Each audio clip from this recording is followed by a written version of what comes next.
But the reason I was talking to that cop to begin with is someone pulled a gun on me.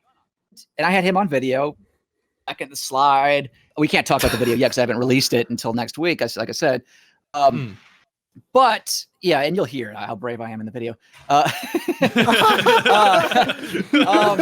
Nothing. You're not even doing okay. You're not even doing kind of good, dude.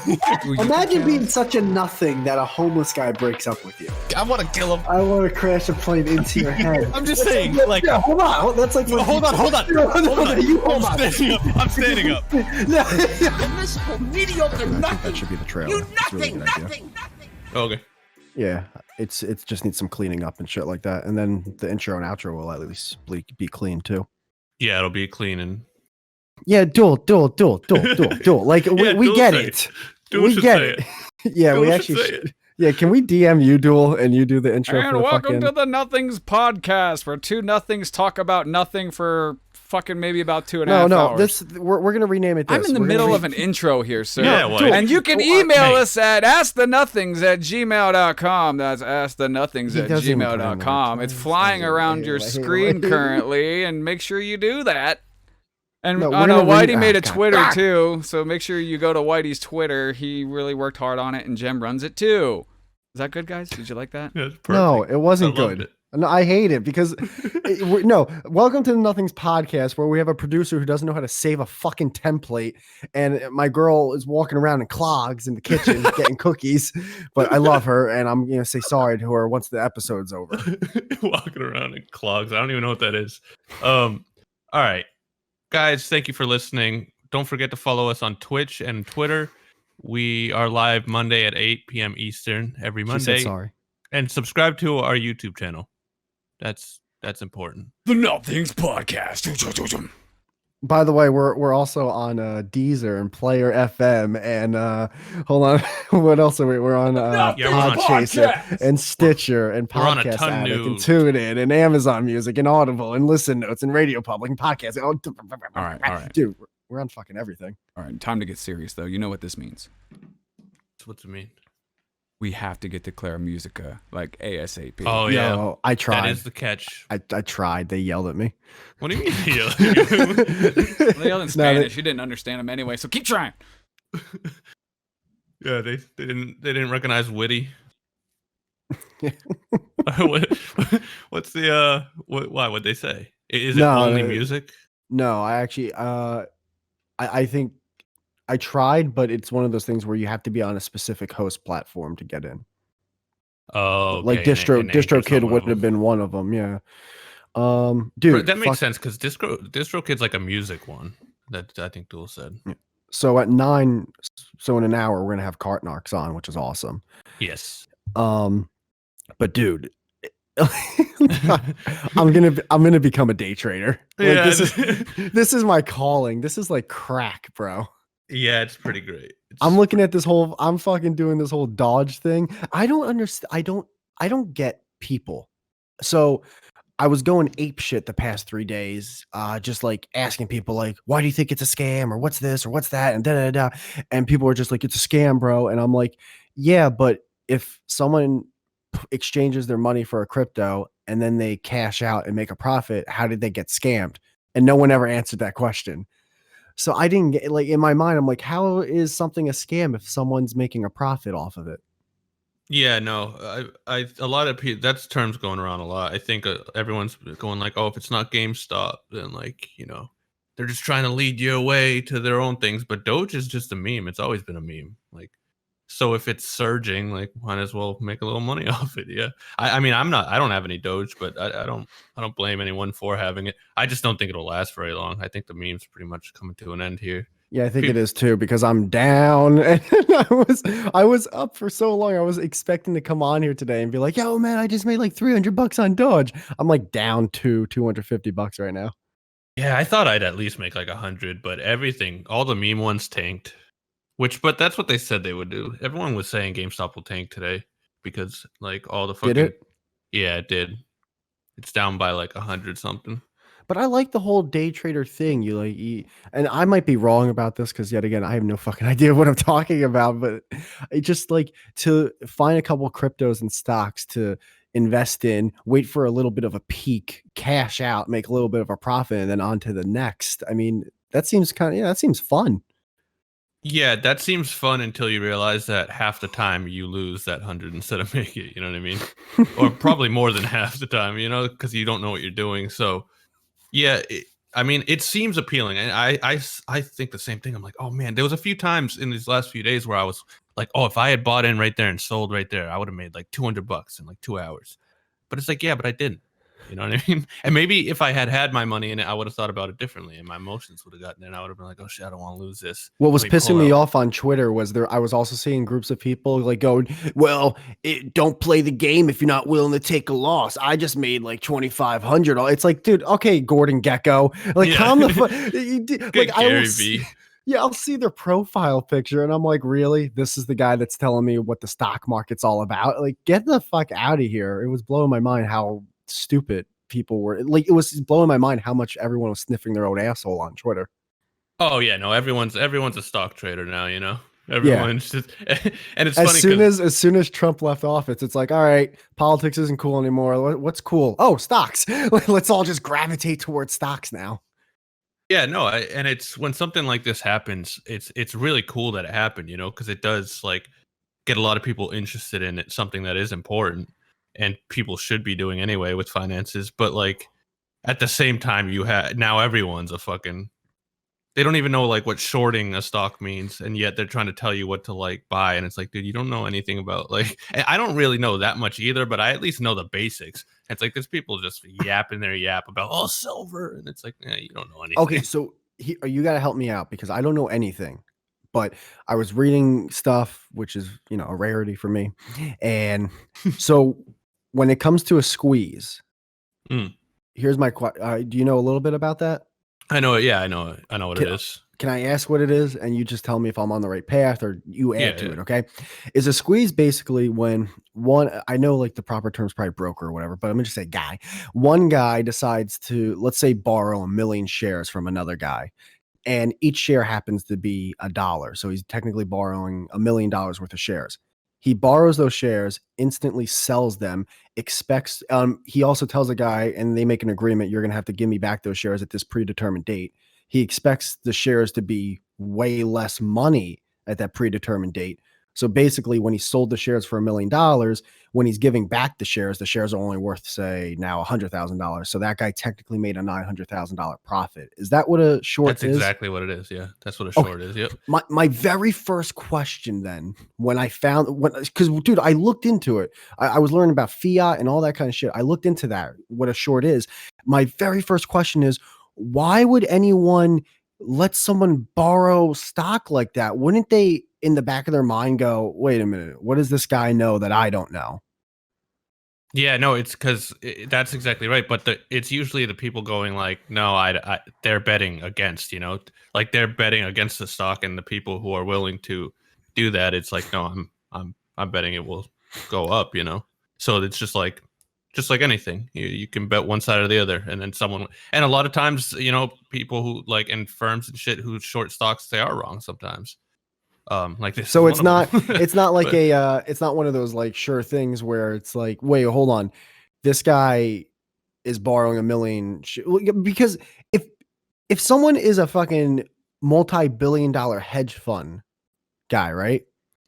yeah. From me being on the outside looking in, if that guy wanted to do one of those borrows and then pay me back later, in the back of my mind, I'd be going, well, this guy's trying to he's trying to scam, he's trying to swindle me. Yeah, but usually I know a swindle. Usually the way it happens is like the brokerage itself will be the person you're borrowing from, or the brokerage will be the person that exchanges it between you. So it's not like a direct thing, but I know what you mean. Yes. I guess there's some people that just want to stay in and they don't think it's going to go down that fast. And that's why there's like time limits on it, because it's not just betting that it's going to go down. It's betting that it's going to go down by this date.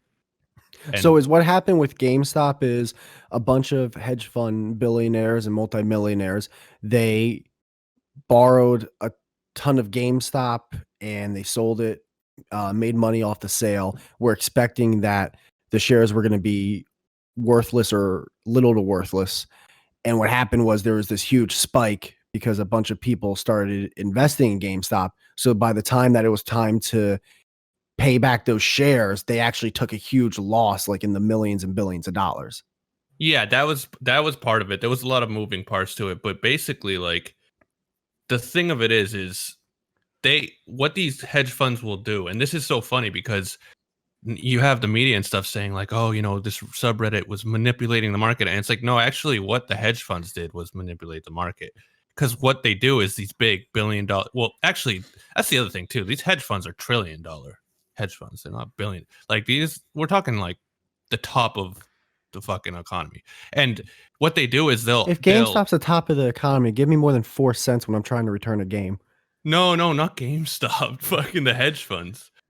Like they're $1 trillion institutes, man. Like this is big money. But so what they do? This is big boy money. This isn't billion. We're not talking about these little squabbling billionaires. We're talking trillions of dollars. And fucking what these Dude, I'm giant so out of the loop. They'll sign up for all these shorts on a company when they think it's gonna fail, because everyone was thinking GameStop was gonna fail for a while for a good reason. But the way they do it is all these companies and funds sign on to it, and then that makes the news the next day. And when it makes the news, like, oh, friggin', Melvin, whatever, just took out fucking all these shorts on the company, that drives it down even faster. So then they make even more money because now everyone sees it in the news and they all fucking pull out. Yeah, but now if everyone and they knows know that's how it works. That's why if everyone knows that GameStop is going to fail, yet again, that goes to my original question: why would anyone let someone borrow stock? Because if everyone knows it, doesn't the person who's lending someone the shares, don't they know it's going to go down too? So they know they're going to take a loss down the road. Yeah, but in this case, for two reasons they didn't. It's because they bought so many short stocks that they overextended into shares that didn't even exist. You're talking shop. You're talking fucking shop. They were borrowing shares that didn't even exist.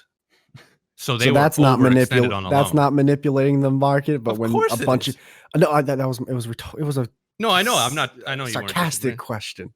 Yeah, no, but that's true, man. It's and then the other thing that happened is like, yeah, dude, like GameStop is going down the gutter fast, but they're not worth $5 a share. Like, come on, they drove the price down so far that it's like, dude, that's an undervalued stock right there. Like that shit. Yeah, GameStop is going down, but they're not $5 a share. So basically, a bunch of people noticed. I wonder what Sears is at. I don't know, man. But GameStop was the most shorted company at the time, and then one of the dudes and a lot of people in that subreddit like noticed, like early on, like a year ago, even for some of them, were like, oh, this shit's gonna go back up because people like having physical discs, and also they signed on some new like CEO dude who's gonna like help take the company in like a digital direction. Jay-Z. Yeah, right. So yeah, basically they were geniuses and predicted it. And then yeah, the short squeeze is when they all fucking pile on and drive the price up to like get all the money from all the people who shorted it. The short it's pretty fucking crazy. Hold on, the short squeeze is what? Yeah, basically what a short squeeze is now once you start driving the price up, these guys when they did the shorts, the money they had to borrow, and then the shares they had to borrow, the shares they had to and sell. Now they have to buy back, and it's like, it's fucking however many more the price. Yeah, but how does I understand the people who lent the shares, how they make profit because now they're getting their shares back at a way better price point. But how do the people who invested in GameStop, how did they make money off of this? Because they bought the stock when it's at like $100, and then okay, so they made it in terms of a normal way where it's like you invested in something, now your investment's 3 times more. So okay, gotcha. And so the reason they call it a squeeze is because once those hedge funds that shorted the stock, once they have to buy back that shit they borrowed for way more than they sold it for, and sell it back to the other people, that drives the stock up even more. So like it's called a squeeze because it like the shit will usually explode like it did. Didn't it get from $5 to $500? Yeah. That's insane. Like, that's insane. insane. They lost. I mean, they lost. I saw one report that said 50 billion and another say 70 billion. I don't know which one it is, but either way, I that's saw tens some of like billions. 19 billion, and I didn't see anything that big. Oh but no, I mean, it's way higher than that. But I think, you know, actually, I think there was just one brokerage firm that lost in the teens in terms of billions, which is insane to think about. And when you talk about losing money for, say, one firm. oh yeah, I mean, if you had seen The Office that day, it was like that episode of SpongeBob where it goes into SpongeBob's head, and there's all the little SpongeBob's like burning shit and running around. Dude, Like there were people who didn't sleep that night, you know. Oh, there's people probably still awake on a fucking Coke coffee binge right now. Oh, they were on a Zoom call fucking all night. I would jump off a bridge right now, but I'm too broke to do that. Dude, I told my girl, I was like, babe, there's multiple billionaires crying on television right now. Oh, wasn't that great? If you like, no matter all right. No one listens to this podcast. We know this. It's me, you, Duel, and Cart Knox for the next half of the episode. But just a public service announcement to any and all billionaires out there. If you are crying towards the public, and the reason you're crying, it's about money and losses of money, no one is going to give a shit about you. Yeah. Like, in what world do you think someone's going to go, oh, this is just terrible? I can't even wrap my head around the fact that he thought it was a good idea to cry. Like, what, you actually think anyone's going to care, dude? You're a billionaire. Shut up. Dude, the fucking, like, people that probably work with you were probably like, fuck this guy. Yeah. Like, you don't give a fuck. Yeah, that was pretty fun. There was a lot of great memes that came out of this. I thoroughly enjoyed fucking 4chan and Wall Street Bets and everything. Just, I mean, there was so many people piling in. I mean, they crashed Reddit at one point. Yeah, can you explain that to me? So I saw that. I'm not familiar with Reddit, but I know like Reddit has, I guess, forums, but there's also groups. And is this Wall Street Bets thing? That's a group in Reddit? Yeah, it's a group and a forum. It's the same difference, but yep. Okay, and are they an open group, like anyone can join, or you have to get approval to go in there? You have to have approval to be able to post and comment and likes or dislike stuff, but you can just view the page. Oh, like, dude, why is no one in there right now? Like, yo, what's next? What's the next that's one? Literally. Well, that's the whole point of it. Is there is no next GameStop, because the reason why it got short squeezed so much is because it was the most shorted stock. So people keep saying, "Oh, what's the next one?" And it's like there isn't a next one. This was a perfect storm. Like shit's not happening again. Especially now, because these fucking hedge funds and fucking. Oh, there will be new laws, by the way. Not even just new laws, but now they'll like send people into the subreddit to keep monitor it. Like this shit will never get away from them again. And that's the other thing. People are so like they're celebrating and just going, "Oh, this and that." And it's like, dude. This was a nice little. You won this nice little battle, but like they're gonna win the war. You're talking about the house always wins, man. It's the fucking trust me. And everyone's like, "Oh, Congress is gonna come and make a." And it's like, dude, these guys are the same people paid off by those fucking hedge funds on Wall Street. You idiot. Ugh. Fucking. How do you think this shit works, man? I mean, I'm not saying politics doesn't have any effect, but it's like, dude, money runs the world. Let's not get away from that fact. But yeah, it was still. What you said is true. Or this is one like win. It's like when a team's 0-15 in the regular season, they win one game to end the season. It's like, yeah, you know, you guys can go to the strip clubs and fuck all those bitches and shit, but no one's going to the playoffs. It's like, look at all this money I made. It's like you made a couple grand. That's awesome, man. The people that you screwed over are still worth around $20-50 billion. So I think even though they lost their minds for a little bit, they're gonna be okay in the end. Oh yeah, for sure. I mean, they took a big hit, but it's like they'll live. You know, it's funny because that subreddit was like, you know, there's a lot of 4chan influence, and it's like there's a lot of people where they lose a lot, you know, and they call themselves retards, and they're degenerates, and they're just crazy. So the other part of this is that when all this was going down, everyone was buying and holding, so they weren't selling. So then these people, like the hedge funds that shorted the shares, were stuck.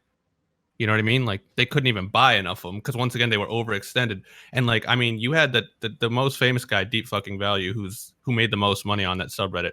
He took his $50,000, and I mean he was up to like 40 million at one point. Oh my god! On GameStop? Yeah, because he bought it when it was like 5, like a year ago, and held on to it this whole time because he knew he predicted it. He predicted a squeeze of this magnitude. Maybe not of this magnitude, but he predicted a pretty big one. Yeah.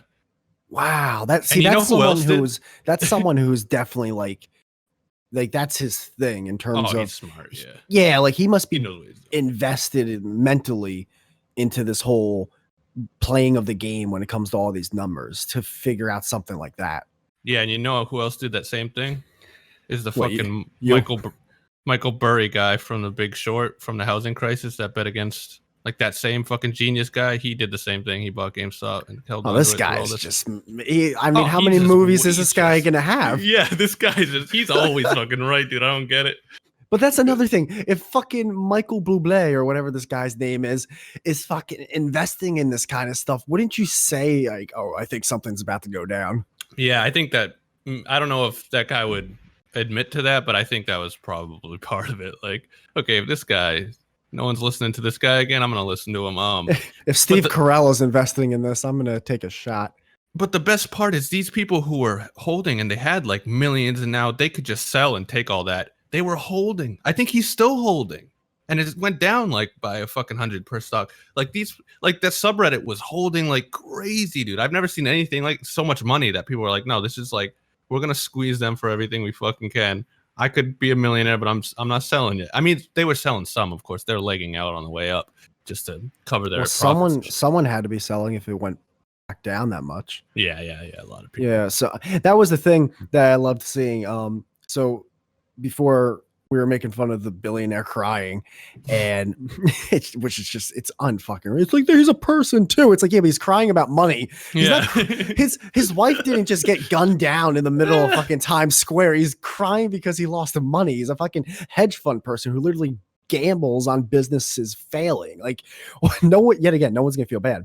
But then you get all these people. I was looking on Twitter, man, and so many people were like, they were just bragging about all like the thousands of dollars they made and hundreds of dollars they made on all this stock. And in my mind, I'm going, you guys are just as bad as the fucking billionaires. They just know how to play the game way better than you. Yeah. You're exactly. All the same. They just have a calculator and a couple Asian guys in the background. By the way, I was so late to this one. I was so late, dude. I didn't find out about it till Thursday. I'm sitting there like, at Dindro, he's like, oh, I'm into stocks now. And everyone I talk to nowadays, and it's like, why didn't anyone tell me when this shit was going on? I could have made like $5,000. You know what I mean? Easy. Like, why didn't anyone tell me when this was first popping off? I don't get it.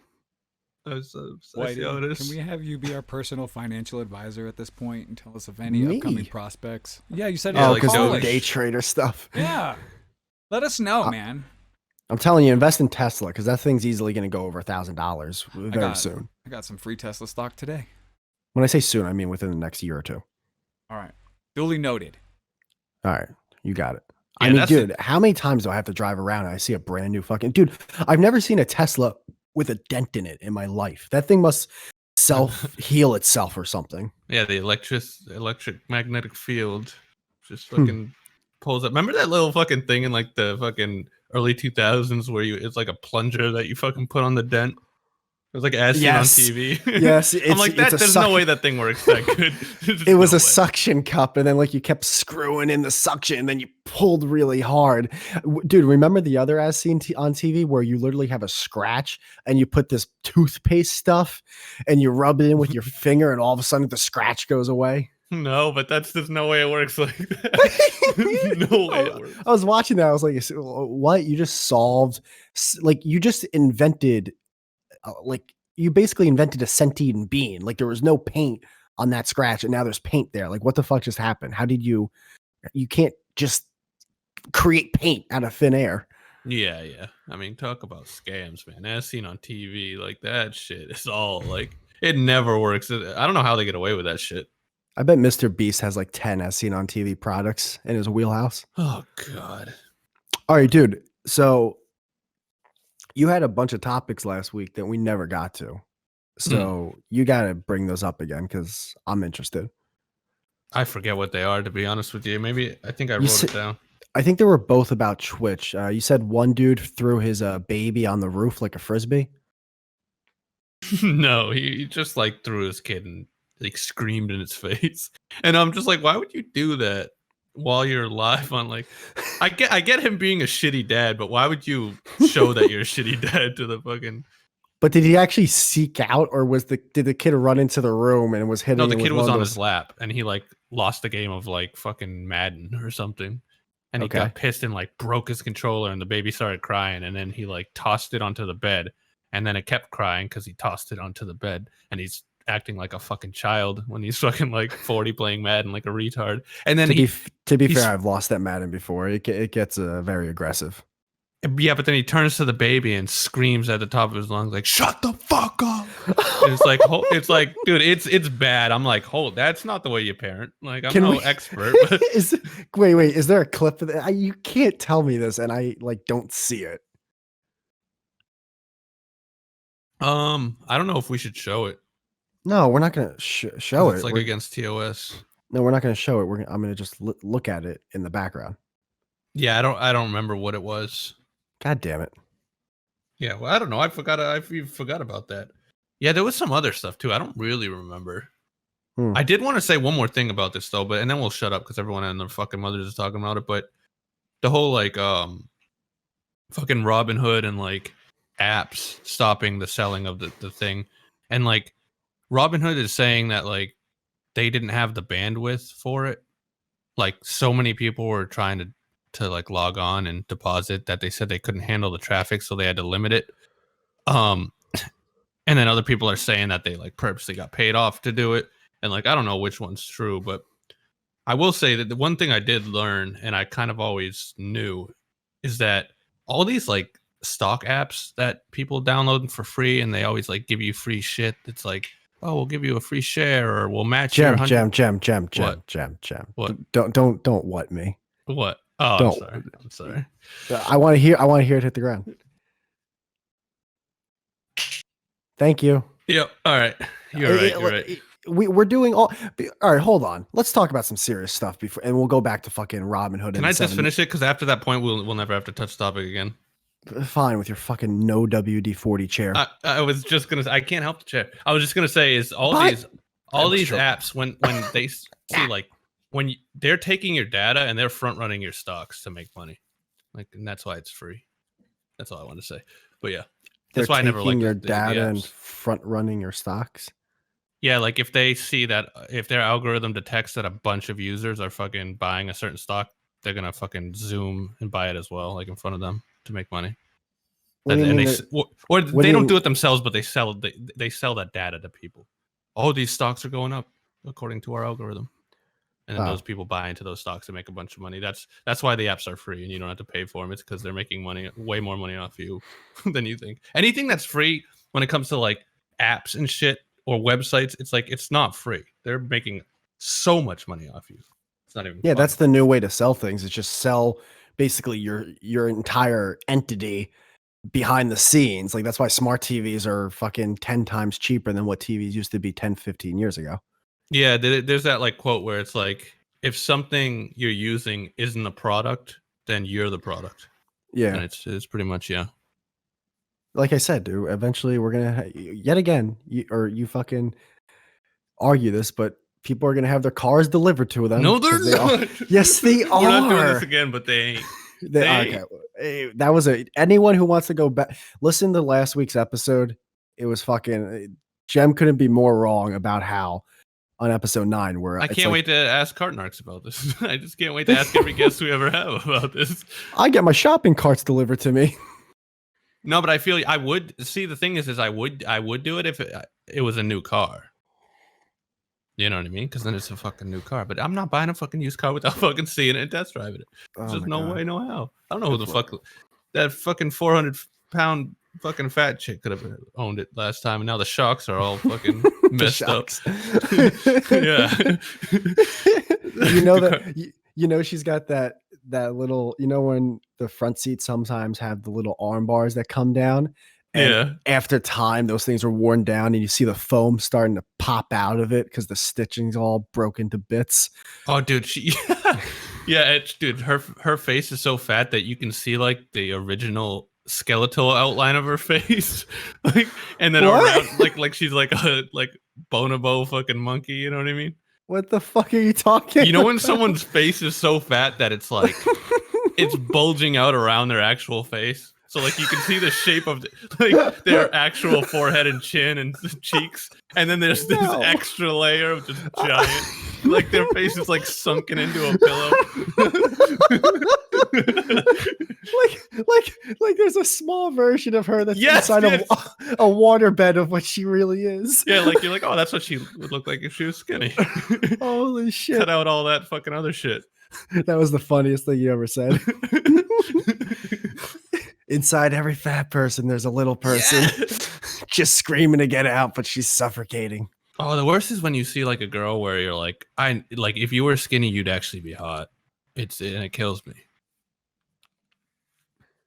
Is that too mean? No, I mean, I get what you're saying because it's that was kind of mean. It's almost like you're telling them that they're lazy. You're like if you went to a skinny girl, it's like, you're just ugly because like your bone structure and your parents didn't have great genetics, but you could actually do something, but you don't. Can you hear the rain, by the way? No, not at all. Oh, dude, this mic is great. Oh, if I was using my last mic, it would sound like I'm getting fucking carpet bombed right now. Did it snow by you? No, it's raining. Oh, it's snow, dude. We probably at the end of things, we're probably gonna have 1.5 feet. Damn. Holy shit.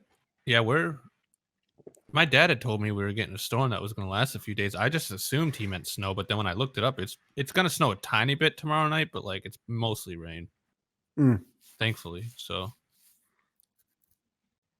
it's windy as fuck though. I was afraid my power might go out for this show because I was like, when it's high winds like that, sometimes that'll happen, but so I like the fact that we have worked this week harder than we've ever worked on the podcast, and all the stuff we did, the buttons for Twitch and everything, getting lined up with all the platforms and all the fucking new directories we're on and everything.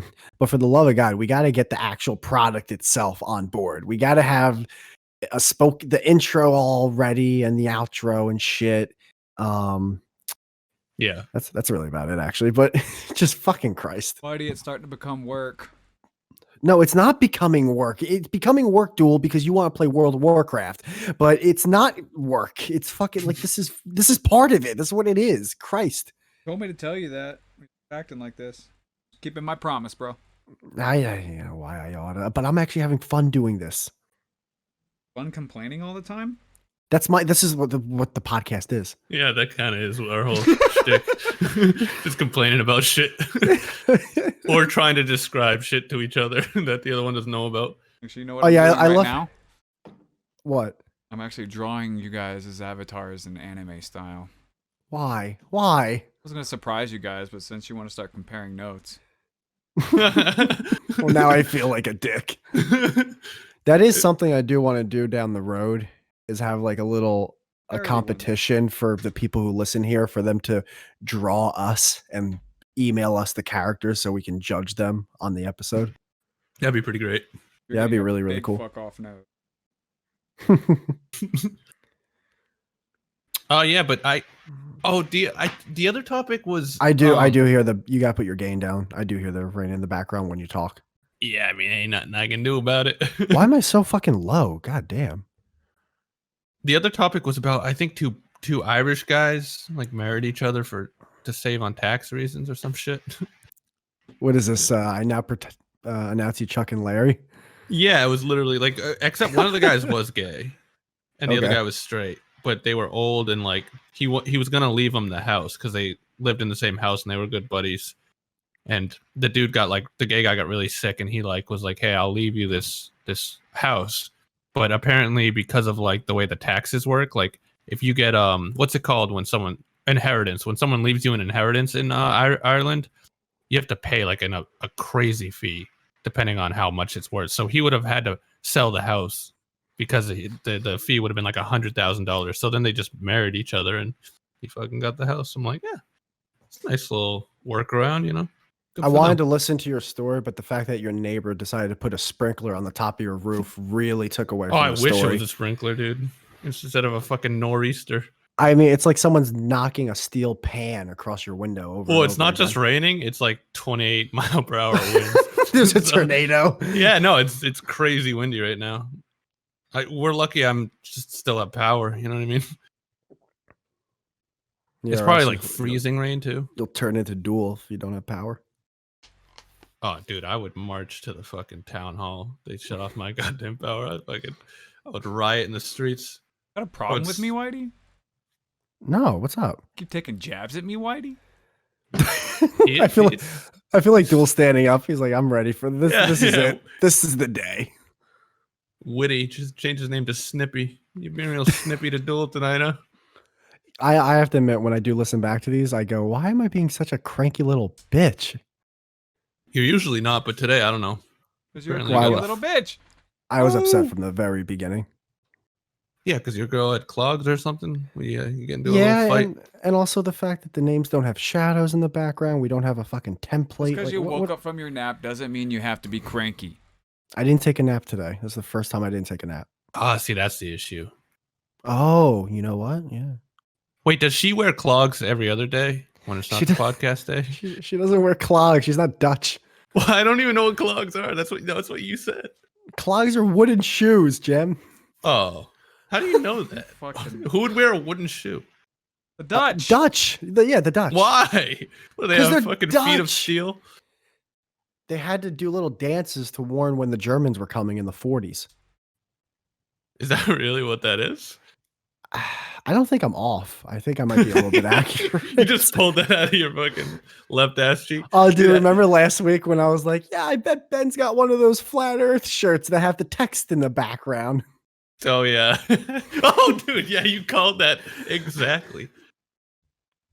Oh, yeah, by the way, for the people listening on YouTube to this right now, by the way, yeah, we're so late with this update. Yeah, the reason why we didn't have an episode on YouTube last week, we still have it on all the other platforms, is because apparently they suppress shit about like conspiracies, and we won't go any further to fucking.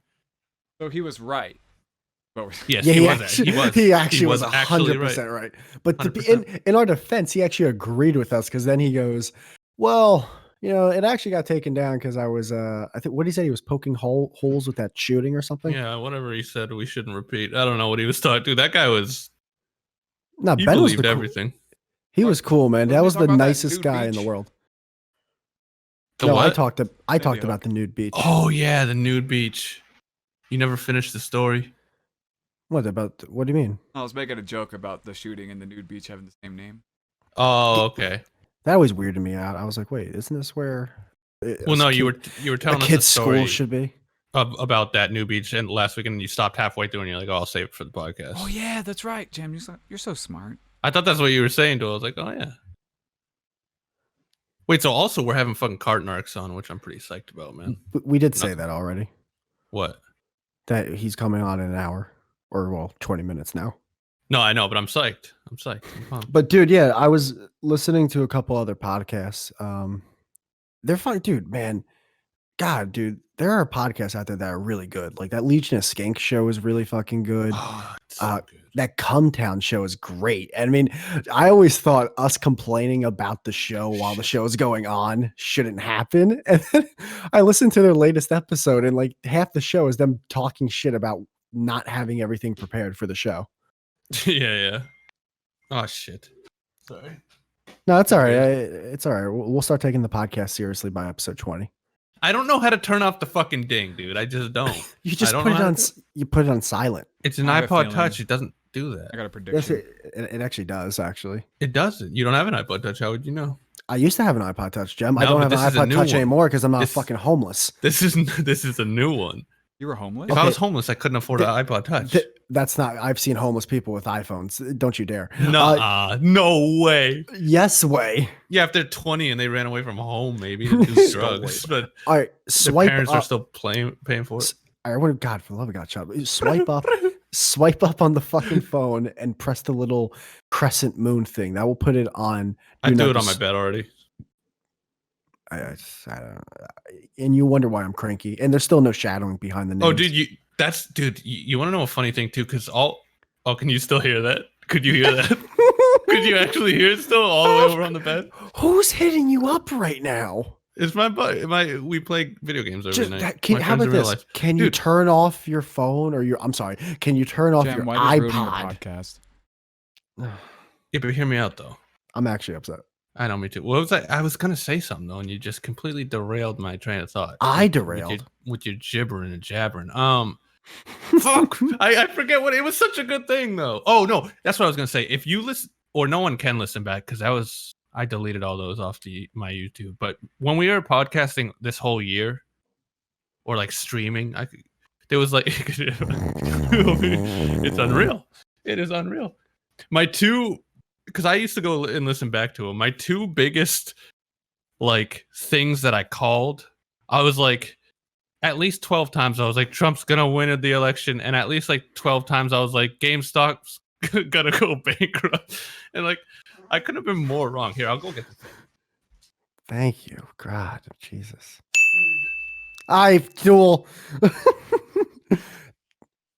Dude, you put knocking on the background of one of the episodes. I shit my pants because I thought someone was behind me.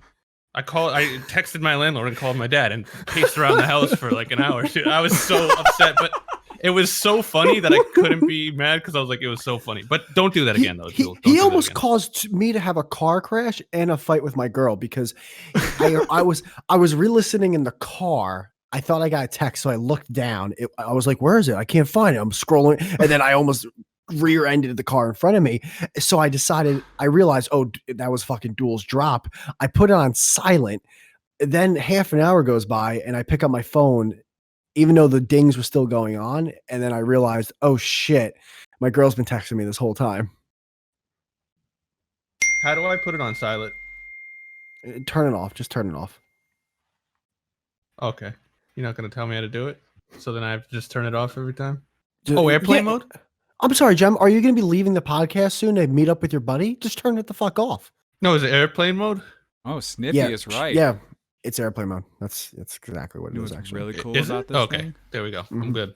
Yeah, because phones aren't allowed to be on in there. What if they're still sending me stuff? When I turn it back on, will I be able to see the ones that they sent when it wasn't on airplane? Yeah, they'll be able to fly over on Delta. Snippy and Gem. Da da da ba doo boop. Still doesn't have shadow. What do you mean by shadow? This is how it always looked. Right? Wasn't it? No, it wasn't. Why is this happening? I mean, I just deleted them from the fucking template for the thumbnails, and I don't remember seeing a shadow. All you have to do is put on the first episode to see what it actually looked like. Oh yeah, I know what you mean. Yeah. I don't know. I did put a drop shadow on it, like the title, but just because it doesn't have a drop shadow doesn't mean they're not good. Oh my god, there's so many I can'ts that I've heard these past 10 weeks. Like, fucking Christ. Yeah, I've never. You said at least 9 out of 10 of them. Yeah, what do you mean? You can't. You said you can't have the name Whitey anymore. It was fucking.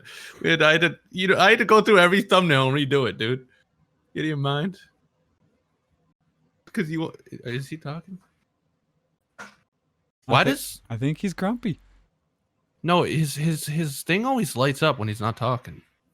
Yeah, it's just another problem. That's part of the podcast. Don't worry, we'll figure it out in episode 30. I know it's Discord. Or it's your girlfriend cooking pasta or something. I don't know what it is. But something's getting picked up over on that end.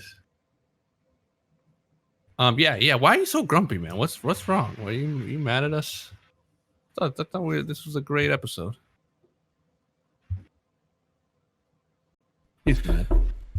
I'm thinking Duel, don't you dare. Stop. I hate that. Just bringing you back, man. Just bringing you back. What else? Did you do anything else this week? Done with that nude beach story. I know. That could be a nice little like. When did I stop? At what point was I stopped at the nude beach story? Start over, Jem. Get your popcorn. Yeah, Jesus. Wait, he's gonna start halfway through now on the bug. The whole setup's gone. All right. Oh, jeez, buddy, you're really fucking phoning it in, man. I hate it. Me phoning it in. Me That was phoning it in. the episode where I was depressed around Christmas. That's what this is, your depressed Christmas episode, and I don't like it. So, anyways, we go to this this nude beach. All right. Me, my buddy, his girl, he brought a girl for me. We go to this nude beach years ago. And if anyone's familiar with Jersey, is a nude beach. So we go to this nude beach and we're at the very end or the beginning of the beach. And we're just chilling. We all have our clothes on, but we know it's a nude beach. And throughout the whole day, I honestly saw maybe 6 or 12 people get naked. And they're all old people. And a lot of them really are into grooming down there. I thought I'd be seeing full squirrel. I didn't see any of that. Oh, I was thinking grooming in a weird way. Oh my God, Jesus Christ! I was like, grooming what? First off, why would you bring a kid? I don't think it's legal to bring a kid to a new. I better not be. I mean, well, it doesn't have to just be a kid to groom. I just thought you meant it in a sexual way because they were nude. I was talking about their pubes. Oh. Jesus Christ. So who used the word groom? Well, I couldn't say manscape because there's women there too. So I guess both a groom. They were Jesus Christ. Shaved? I guess, but Had they could hygiene? trim too. Oh, trim. You can have hygiene and keep it hairy. That's a falsehood. Do you shave your balls? I haven't this winter just because it's fuck it this winter. But I usually want to keep them warm, extra warm for the snowstorm. In case I have to go out there with my shorts. So we're at the nude beach, and I said, okay, whatever. That was interesting. We left. A year or two go by. Me and my girl now. I go, hey, let's go to the nude beach. We went there early though this time. We went there 8 a.m. And we decided, since there's almost no one there yet, we walked in the middle of the beach. We stuck our flag in it, man. We had this big fucking blanket, social distancing and shit. So this happened this pandemic year. Dude. Oh my God. Gem. Holy shit. Holy shit. If there was a time lapse above our head of when we got there to 12 noon or 3 p.m. So we get there. There's no one around us. There was a couple people on the beach, but we obviously picked a part where there was no one around us. And we knew eventually there's going to be people around us. It's one of the best days of the summer. So, we get one nude couple that comes by us. Yeah, whatever. Yeah, another couple, they get nude. It's oh, wow, 2 for 2. This is definitely a bigger ratio than last time. Last time, 95% of the people had their suits on. Okay, so you know it's a nude beach. I know it's a nude beach, but in my mind, because I only went there once before and 95% of the people had their suits on. Oh, okay, I got you. So you didn't think it was you were it's a good beach. I'll go here. Maybe there'll be 1 or 2, but it's a different beach because it's a lot of older people that go there, and the water in this part of New Jersey for beaches, it's not a lot of waves. It's very the water's very still and relaxed. I personally like the ones that have waves. I love body surfing, but we decided waves is the whole thing of it, right? For me, it is. I love body surfing. It's fucking fun. But we're there, and all of a sudden, there's nothing better than you never feel more like a kid than just riding a wave with your tummy. It's it's the best. And then when you get the good one, and then you finally get up from getting all the sand and water off your face. I just look back at my girl with a big thumbs up, hey, I got it. Yeah. I got that one. It's the most kid-minded you'll ever see me. It's when I'm fucking belly surfing a wave. It sucks too, because there will be people looking at me like I'm doing something wrong. It's well, I'm fucking having fun. What are you? Jesus, let me have fun. Yeah, what am I, the guy who's playing fucking frisbee? It's no, I want a belly surf. There's always the fucking 2 guys playing frisbee. They always start out too far. Okay, so you know what? I'm sorry, I don't mean to keep cutting you off, but the thing I remember the most from the beach, especially as a kid, was I'd always like we'd be swimming and playing and splashing and having fun, and then we'd look up and we were like 70 miles east. like we're how do we get this far? Like, where are our parents? Like, I don't even recognize this area of the beach. We're in like another town. The lifeguard already went home for the day. Yeah, you always end up drifting to the side like so much. Oh, dude, I was at the beach because we went to the beach a bunch during the pandemic, and there was a day where we saw the lifeguards probably between 6 to 10 times, maybe actually 10 plus times, have to go out and save someone and have to bring them back in. Oh, really? Yeah, because the current was that crazy that day. Oh, wow. Yeah, that must be nuts. Yeah, I remember getting caught in a really bad current, and it's such a weird thing because it takes you off guard. You're not ready for it. So like imagine not being ready to not breathe for 30 seconds. it's the most frightening. So dude, by the way, I'm never ready to not breathe for 30 seconds. So I remember I was caught, like the currents got me. It's just a regular like waves, and I'm trying to like jump up from the feel like. Can you feel it pulling you down, or I've never been in one? Everything feels heavy. Like you just feel like the weight of the ocean is on you. And dude, I fucking jumped up at one point. I made eye contact with this mom, and she just looked at me like, what? Because she's standing like the water. I'm only 10 feet away from her, and the water current in 3 feet of water. That's exactly what happened. Why didn't you just put your feet down? I panicked. Yeah. Luckily, I don't know. I think one wave got me and pushed me forward. So I was like, oh my God, thank God. Now I don't need to have the little fucking red thing below me while they pull me in. Yeah, in my head, you were like out like off the edge of a jetty, like a football field, like 100 yards in the water. Like meanwhile, you're like floating by kids building sandcastles. Dude, there's literally kids behind me deeper in the water. Yeah. I don't know what it was. Dude, that's the thing. Sometimes when the water's all white, it's easier to like sink down and it's less dense. It actually makes it worse. There's a lot of like air or something, the bubbles. I'm sure there's like we can tell Narcs next week and bring on like some science wave guy. He'll tell us. Yeah. Well, it is funny because I've never been in one, but I've had friends that got caught in like rip tides and currents and shit, and they say it's like similar thing to what you're saying. But I always heard growing up, maybe because I live near beaches, is they always say, if you get caught in a current, fucking swim diagonally or whatever the fuck, or swim sideways. That's what they're like. Don't panic, and I'm like, dude, I'm gonna panic. I mean, that's like when people are like, oh, if you get bit by a snake, or oh, that's a joke I'm stealing from whose joke was that? Can you not hold that thing again and put it back down? That was Bill Burr. It's my chair. Oh, that's right, the damn chair. I threw it way behind me, but yeah, it's that joke. I think it was Bill Burr about like if a snake bites you, like the best way to survive is to try to catch it. Oh no, it was Nate Bargatze. Is to try to catch it and like bring it in so they know what antidote they need to use before you die. And he's like, yeah, who told you that? The fucking snake. He's like, I couldn't catch a snake if I was in my best mind state ever. He's like, you think I'm gonna get bit by a snake and then have the wherewithal to fucking? You think I'm gonna get bit 60 more times? I think it's Jim Gaffigan. He has a similar joke where it's like, if you get caught in the wild with a bear, play dead. It's like, who told you that? The bear? Yeah. Play dead. Cover yourself with honey. It's not only scary and stressful when you can't breathe, but like the ocean is one of my biggest fears. So like, it's like, dude, there's no way I would be able to get it together and be like, oh yeah, don't forget, you gotta not panic and swim sideways. It's like, no, I would try to swim against it and die probably.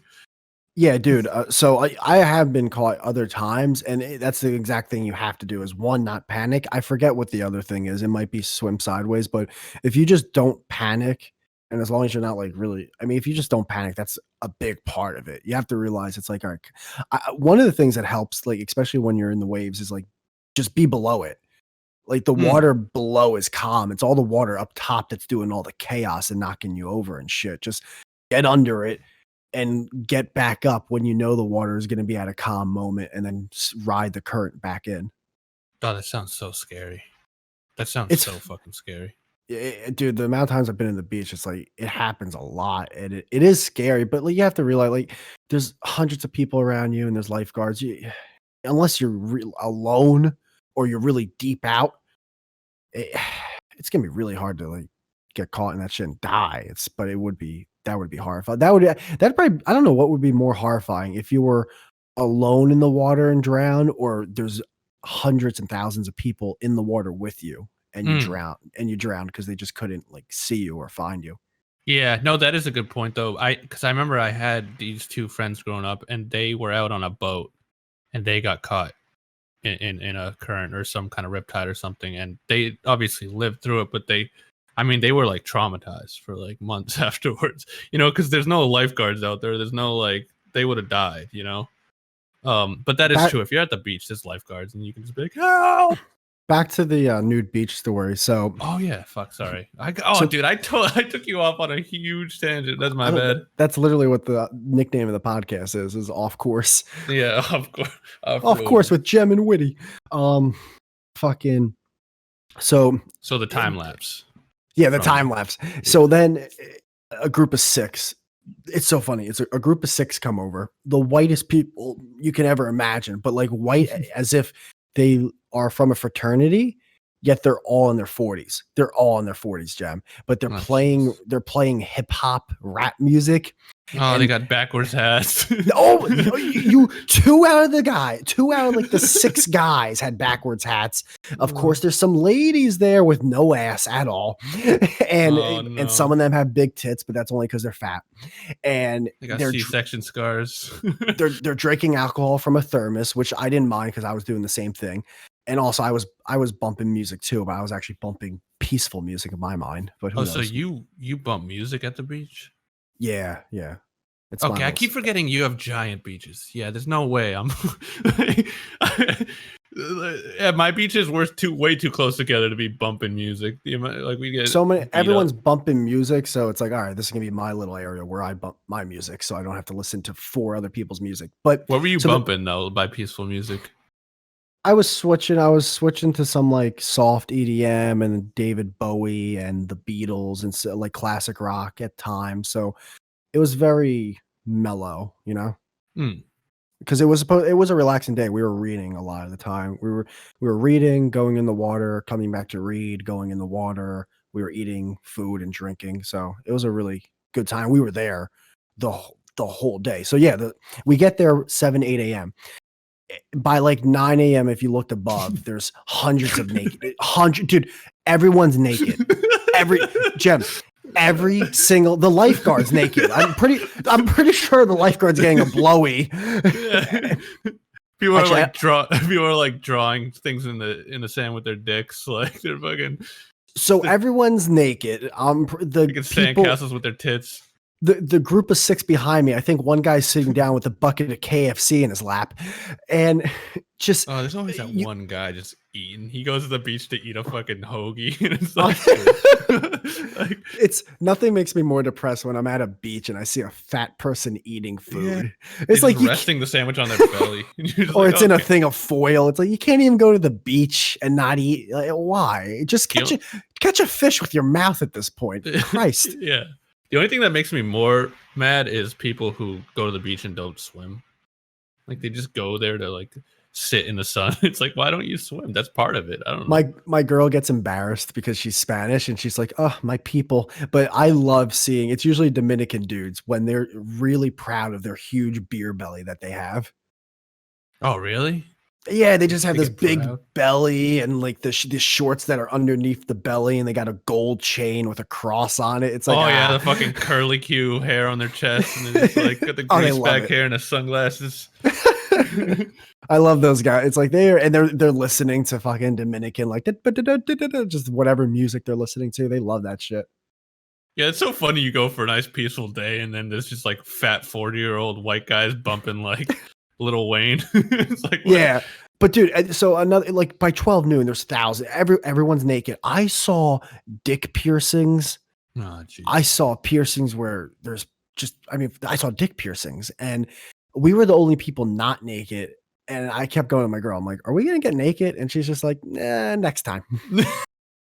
Yeah, like I wouldn't, dude. That's like my nightmare scenario. Her Not even favorite just part, being naked, but just being around naked people. I think one of her favorite parts was pointing out all the fake tits that she could notice. Oh yeah. How do you know? What was your favorite part, babe?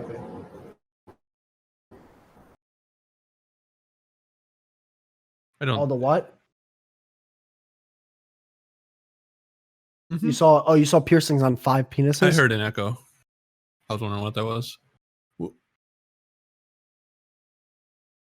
Oh, like yeah, you can I see told the you. scar, Yeah, maybe. oh, dude, there was dicks that had like it was a piercing and then a rod that went around the dick and then wrapped around the balls, and I think one bedazzled his dick. No way. I shit you not, I was there. That's crazy. Yeah, hey, Narcs is here, but if you can hear us, man, your mic is echoing. Turn us down in the background if there's a way you can do that. Shit, he might not have headphones.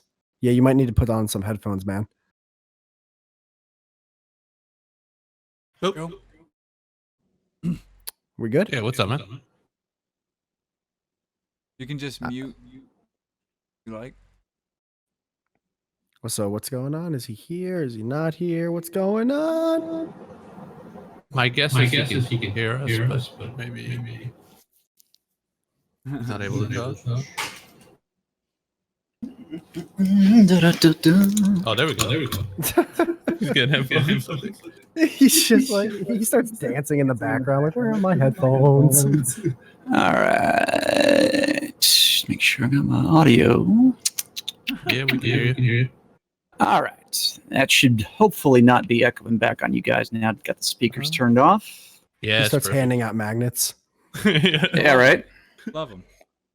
We're What's up, gonna man? give you a magnet for being a echoing jerk for today. There you go. Going jerkies. Let's Yeah, see. you How got did a it- great mic too. Hell yeah. Oh yeah, it's one of these little Rode USB deals. It's solid. Nice. Does the job. Now, do I need to share my screen, or is that going to make a difference? Yeah, if No, you don't we- mind, that'd be cool. Yeah, we actually would. That'd be awesome, man. Do you need my screen or just my window? Sorry, I am very unfamiliar with Discord, as you all can see. It's a weird. Discord's weird. I don't blame you. Yeah, I have to admit, Discord. How did Discord get so popular? Was it just because of I don't gamers using it? I think it is. It was mainly for voice, but then they added video, and that's when everything went fucking to shit. Okay. Interesting. Man, my first question is gonna be like, what state is this guy in? Because this guy's fucking international. Oh, turn on known. camera. That's what I want, right? Yeah, There we go. yeah, because we were just talking about beaches. Yeah, well, you're from California, right? We are. Yeah, we're located in L.A., Burbank, more specifically on the north side of L.A. If you're not familiar with the geography, but yeah, we do get out everywhere because there are carts abandoned everywhere, unfortunately. Yeah, Dude, you are. Hold on, man.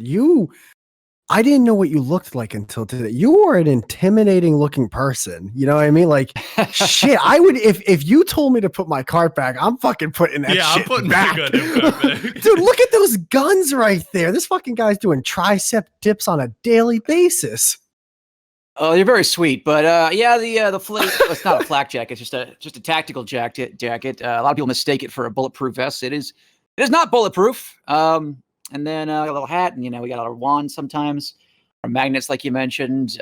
So yes, some of our success, I think, is just that. People think, oh, he's some kind of official-looking sort of person, and that's why we get a lot of our compliance from. But as you all have seen from the videos, some folks are just not gonna hear it. My favorite part of your videos are when people go, "Do you work for the store?" It's like, yeah, they work for the store, sir. Yeah, it's funny you mentioned that because there's been a lot of theories about why they ask that. And I think the main one is they want to come and shame us to our manager because they're like, how dare someone who, because the customer's always right philosophy. Uh-huh. And so they're just not used to being called out on stuff. But then when they learn that I don't work for the stores, they're just like, okay. And then maybe some of them go to the police. I'll call the cops. But a lot of times that just kind of deflates their whole case. Yeah, that's the same vibe I get from a lot of the ones I've seen where they ask that. I'm like, they're definitely saying that so they can get you in trouble. That's the only reason. That's the idea. Mm-hmm. They want to threaten me with something because in almost all cases, they don't want to talk about the situation at hand, which is, hey, I left my cart out thoughtlessly and without any consideration for other people. Mm-hmm. They want to find something else to talk about besides that. were you ever a lazy bones at one point in your life? That's a great And then you took a different, like you went to church one day and realized there was a better way.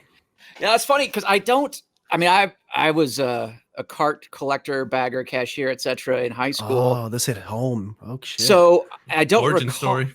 Yeah, right. Mhm. Well, yeah, I know. But the real origin story would be, I was born in the back of a cart and my parents died, Batman style by some guy, approaching them in an alley while they're loading their groceries or something. Yeah. But yeah, I don't recall ever that being an issue with myself personally. But I think a lot of that goes to it kind of raises a second question that we get a lot, which is how come a lot of your videos, very rarely do we see, young, able-bodied adult males getting busted? I mean, it happens for sure. We have those videos, but that's not who does a lot of bulk grocery shopping. That's not the, guys in their 20s and 30s aren't the dudes who have 2, 3, 4, days or weeks worth of groceries, and they're either carrying them out by hand, and so on and so forth. So that kind of, maybe that's why I never was a lazy bones myself, is I don't do a lot of bulk grocery shopping, especially as a single guy. Yeah, no, that's a great point because I'm thinking right now, I can't remember the last time I used a cart. Right. I'm Yeah. in and I'm out. I carry the bags and the water and Yeah, because if you're not lugging a kid around and you don't have a ton of, it's just you and your roommate or, whatever, you're not, like you said, you're not using carts that often or almost at all. That being said, those videos do exist. There was one like a month or two ago, that guy who's probably 30 something and he claimed to be a firefighter. I saw that. Threatened to kick my ass. He said, if you put that magnet on my truck one more time, I'll kick your ass. I put the magnet on his truck, didn't kick my ass. Turned out, so he's pretty close to where we are in Simi Valley, which is maybe 20 miles west of LA. And it turns out so many people recognized him. He is not a firefighter, as he claimed to be. He even had like little firefighter stickers like on the back of his truck. I received multiple independent reports that he's just like a local welder out there, but he's one of those sort of stolen valor guys, apparently, it seems, from what I've got about him. Oh, He's geez. welding stuff. He's the opposite of a fire starter. Yeah, He's right? starting fires. Exactly. Which just goes to show you run into, when you do this stuff in real life, you just get the most random stuff happens because it's real people and you get all their little weird idiosyncrasies. I don't know if you remember this one off the top of your head, but one of the weirdest ones I saw was a short one. The whole video had to be under 3 minutes. This girl kind of was like smiling. It was a young girl, and like she was kind of like smiling, like, what? Like, you want me to do what? And then all of a sudden she goes, "Are you recording me?" And then she tries to snatch your camera, and then she instantly just starts crying. And while she walks in the car, and the comments were great. Someone was like, that girl just went through 80 emotions in 30 seconds. Yeah, that was in North Hollywood. Again, if you're not familiar with the geography of LA, it's a pretty hood / ghetto part. It's not anywhere near Hollywood. They glommed onto the Hollywood name to try to make themselves seem fancier. But no, it's terrible. I used to live there myself for a few months. And yeah, it's that goes down to what we talked about a second ago with tactics. They want to find things they don't want to deal with the cart. They want to deal with whatever. Is that a camera? You can't record me.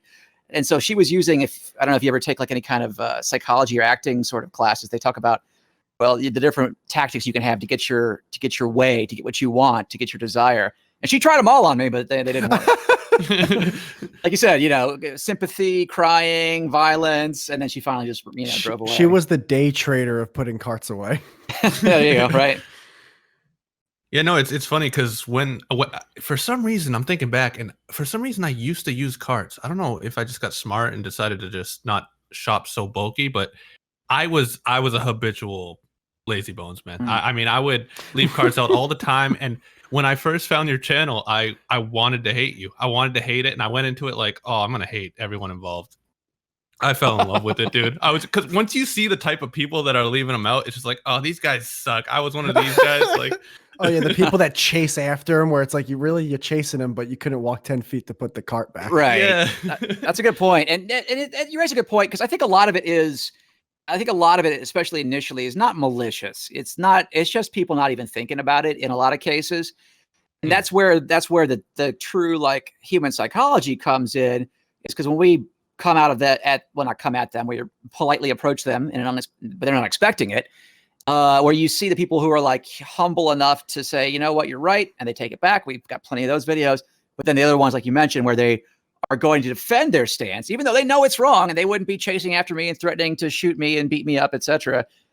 But that's the interesting sort of human psychology that we were never I never considered when I've started doing these videos, but it's just that's the most interesting part to me is the psychology behind it.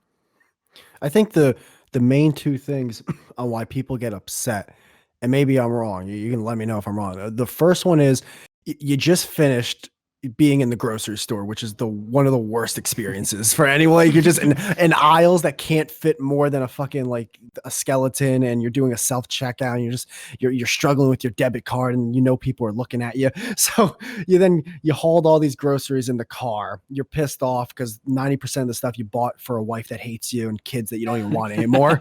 Yeah, the kids are arguing about Fruit Loops every aisle. Yeah, you just want to buy a beer and fucking pretzels.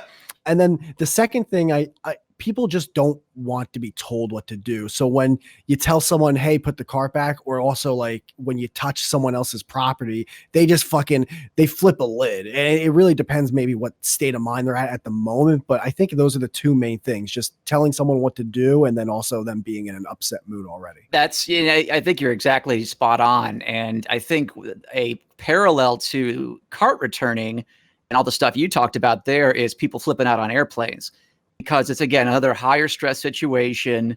You are lined up like cattle, you're cramped, you're there for hours. And then you have people, either mostly flight attendants or captains or sometimes other passengers, asking you to do something, telling you what to do. And like you mentioned, you're already in this sort of elevated state. And that's why we get all these people flipping out in plane videos these days, put on, whether it's a mask or standing up and sitting down. I've been on a couple flights because obviously with our travel recently where a lady was kicked off a plane on a Spirit Airlines, shocking flight, because before they even got off, she wouldn't put her tray up. And she told the flight attendant, and if you've ever been on a plane since we've all been alive, trays up, seat up, etc. That's just, whatever, better or worse, that's the FAA rules. And if you want to fight that, talk to your congressman or whatever. But the lady didn't want to be told. So we go back to the gate. 45 minutes later, here come the cops. I think it might have been Chicago where we were going, or flying out of, I should say. And her off the plane. And she tried to bargain and plead with the flight attendant as she was leaving. And by the time the cops are here, by the time the Chicago airport police are here, it's too late. But yeah, I think it's the exact same mentality you're talking about. Stressed and don't want to be told what to do. Yeah, that is a great point. I must confess once again, the first time I ever flew on a plane, I was 21. And I was a little buzzed, and they're like, okay, put your seatbelts on. They're like, put your seatbelts on, da-da-da. And I just thought it was one of those things where I was like, why would if it crashes, I'm going to die anyway.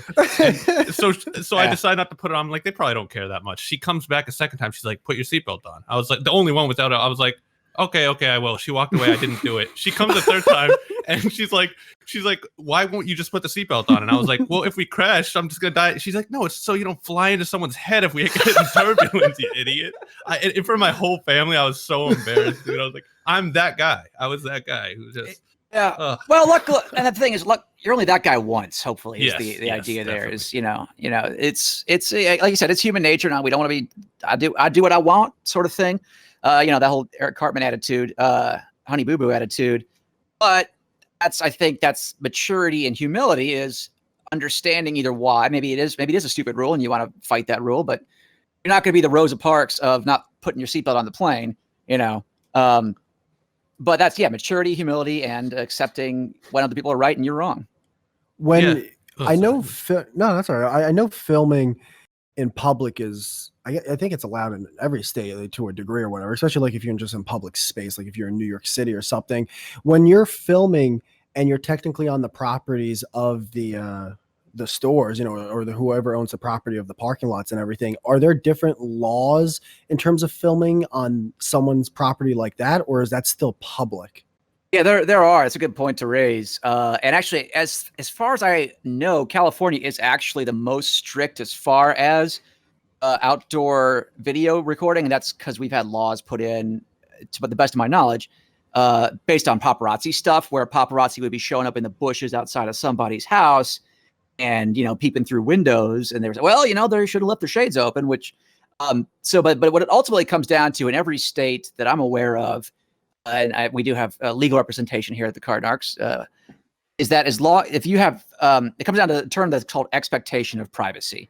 If you are in a parking lot fully exposed to the street, other shoppers, etc., you have no expectation of privacy. Now, however, if you are in the bathroom inside that store, absolutely you would. You expect that to be a private area. If you're inside your car in a public parking lot, that's not a, you know, don't have any expectation of privacy. So that's the kind of general term that comes with public videoing. As if it were any difference, we wouldn't have any outdoor viral videos in the past 15 years. That, you know, Yeah. essentially. Jeremy, waiting for me to say something? What's going on? Well, no, I was letting you go, dude. I feel like I kept butting in. No, that's right. I actually did have one other question that kind of is similar to that. Because in a lot of the videos, dude, I fucking binged watched your channel because I was the same thing with Gem. I'm like, I'm gonna hate this guy because I know if I was in that situation, I'd probably would flip a lid. It happens. I tell these guys all the time. I'm a Karen. I really am a Karen. I know I am. I would be the guy who puts the cart back for sure. I don't like confrontation. If this guy came up to me, dude, I'd be like, all right. Now that I see him and he looks like my older brother, but like clean shaven, it's like, yeah, I'm gonna put. I'll do whatever you want, man. I'll fucking put armor on your tires before you leave, sir. Like you kidding me? But a lot of the times when someone say, you know, that you put the magnet on the car, they go, hey, don't touch my property, like it's against the law, or don't film me, it's against the law. You don't say a typical thing a lot where it's like, it's not against the law. You say we have a good legal team. Are there things that you're doing that technically could be fought in court, but you're saying you have a good legal team, or is that just something you just say? Well, ultimately, I'm trying to get the conversation back to the cart because, yeah, like we were talking about, they'll find anything. I remember I forget what I said. I was talking to like a middle-aged couple, and sometimes they get kind of smart with me and they're like, well, why don't you take it back for me? And I said something to the effect of, oh, look, hey, I'd love for someone to wipe my ass for me, but it's still my responsibility. And they cued in on that. Oh, that's it. You're done. We were going to take it back, but you said ass. And then, you know, so on. So I try to get away from any talk about the legality of stuff, et cetera, and just kind of put that out there. In order to hopefully, obviously, as you guys have seen, it very rarely works, hopefully talk about the cart and why I'm there in the first place, so they can't deflect all these other things. But as far as the legality goes, I've only had one, I would say, serious conversation with a district attorney. That was here in LA County about a year and a half ago. And it was about the legality, because for about 4 or 5 months, I had the idea, well, if they're going to leave their cart out, why don't I demonstrate to them how it's an inconvenience to others and just kind of roll it behind their car? Because that way they're like, oh, well, that can happen to me if I, you know, or if I'm, you know. And didn't you have a name for that? The pit maneuver. The pit maneuver. Yeah, I love those ones. Those are my favorite ones. It's such a genius thing. You're taking their own cart, and it's like they have to get out. Right. Yeah, and I remember one day because I'd waved down this guy in the truck. I was like, hey, he was pointing at the cart. He's just like, F you. It's like, well, how am I going to show him the consequences of his actions? And so for a while we were doing that, and this lady did not like that, and she tried to file a complaint with the LA County district attorney, so myself and my legal team, aforementioned. That's Darren Cavanoki of 1-800-NO-CUFFS. He's like he's a real lawyer. He does a lot of actual really good stuff, but he's also very media savvy. He hosts a couple shows on, I want to say, Investigation Discovery and stuff like that. So he's kind of sympathetic to my plight in that respect as well. And we sat down with the assistant DA, and the assistant DA said, look, you're not kidnapping anybody. You're not imprisoning them, obviously, that they can move that car just as well as you can. You're not sitting there holding the cart behind their vehicle. But it's probably, you know, if you want to be as clean as possible legally, you probably shouldn't do that. So he didn't file charges or anything like that, but he said, you know what? I don't want to see you in my office again, essentially, you know, like going to talk to the vice principal or whatever. So that was the most legal, you know, interaction we've ever had with any real consequence. To go back to your original question about what we're sort of concerned about legally. Otherwise, you know, I can talk about this. We haven't released this video yet. It'll come out next week sometime. I was talking to some cops in Texas on Saturday. They said, well, technically, I guess, you know, there's like you know, we could write you a ticket for like placing a flyer, you know, basically, essentially, it's like I'm handing out, you know, you see when you go to parking lots, they put, hey, so-and-so is going throwing a party at the club this weekend, sort of thing. He didn't. But the reason I was talking to that cop to begin with is someone pulled a gun on me. Shockingly, Texas, right? And I said, and there happened to be a cop in the parking lot. So I went to go talk to them. Hey, this guy just pulled a gun on me for asking to put his card back. And so we were talking about the different things and so on and so forth. What it comes down to is that they wouldn't, and I had him on video back in the slide. I had his license plate, of course, on video. He was in his work truck too, which, Jesus Christ. And that's I'll get to that in a second too. But the cop, and this is classic Texas, is like, man, if he had pointed and he called back to his watch commander, or like, and just 5-10 minute conversation between him and his commander, came down to essentially, well, if he had pointed the gun at you, that's a Class C misdemeanor. I'm like, what the? What does he have to murder me? And because he racked it, he pointed it. It was facing through his windshield. And that's traffic. There is a street right there. He's parked on the edge of the parking lot. And if you take any kind of gun safety class, the thing they tell you is you don't point your gun anywhere where you don't want bullets to fly. That, and these cops knew that, but that's Texas law. Yeah, and he Texas said, is different, man. Jeez. Yeah, because when I talk to people, and we get comments from people in the UK and Canada and Australia, etc. And they have all these. That's the one thing they say. I can't believe something you haven't been shot yet. I always say, well, look, come on, America isn't as bad as you think it is. Apparently. Yeah, it's funny you mentioned that because that was going to be one of my questions, but you already because I was going to ask you are you ever afraid of someone like pulling a gun? Because like what were you scared as shit? Like what was that like seeing him pull a gun? Why would he be? He's got the vest on. He'll be fine. Yeah. Yeah. My face is bulletproof too, so that works. You were trained. No, that's a good question. No, and I don't have any military background. I don't have any police background. So I guess I do it enough. I realize how inaccurate people are with guns. Again, I'm fully a Second Amendment guy as far as that stuff goes.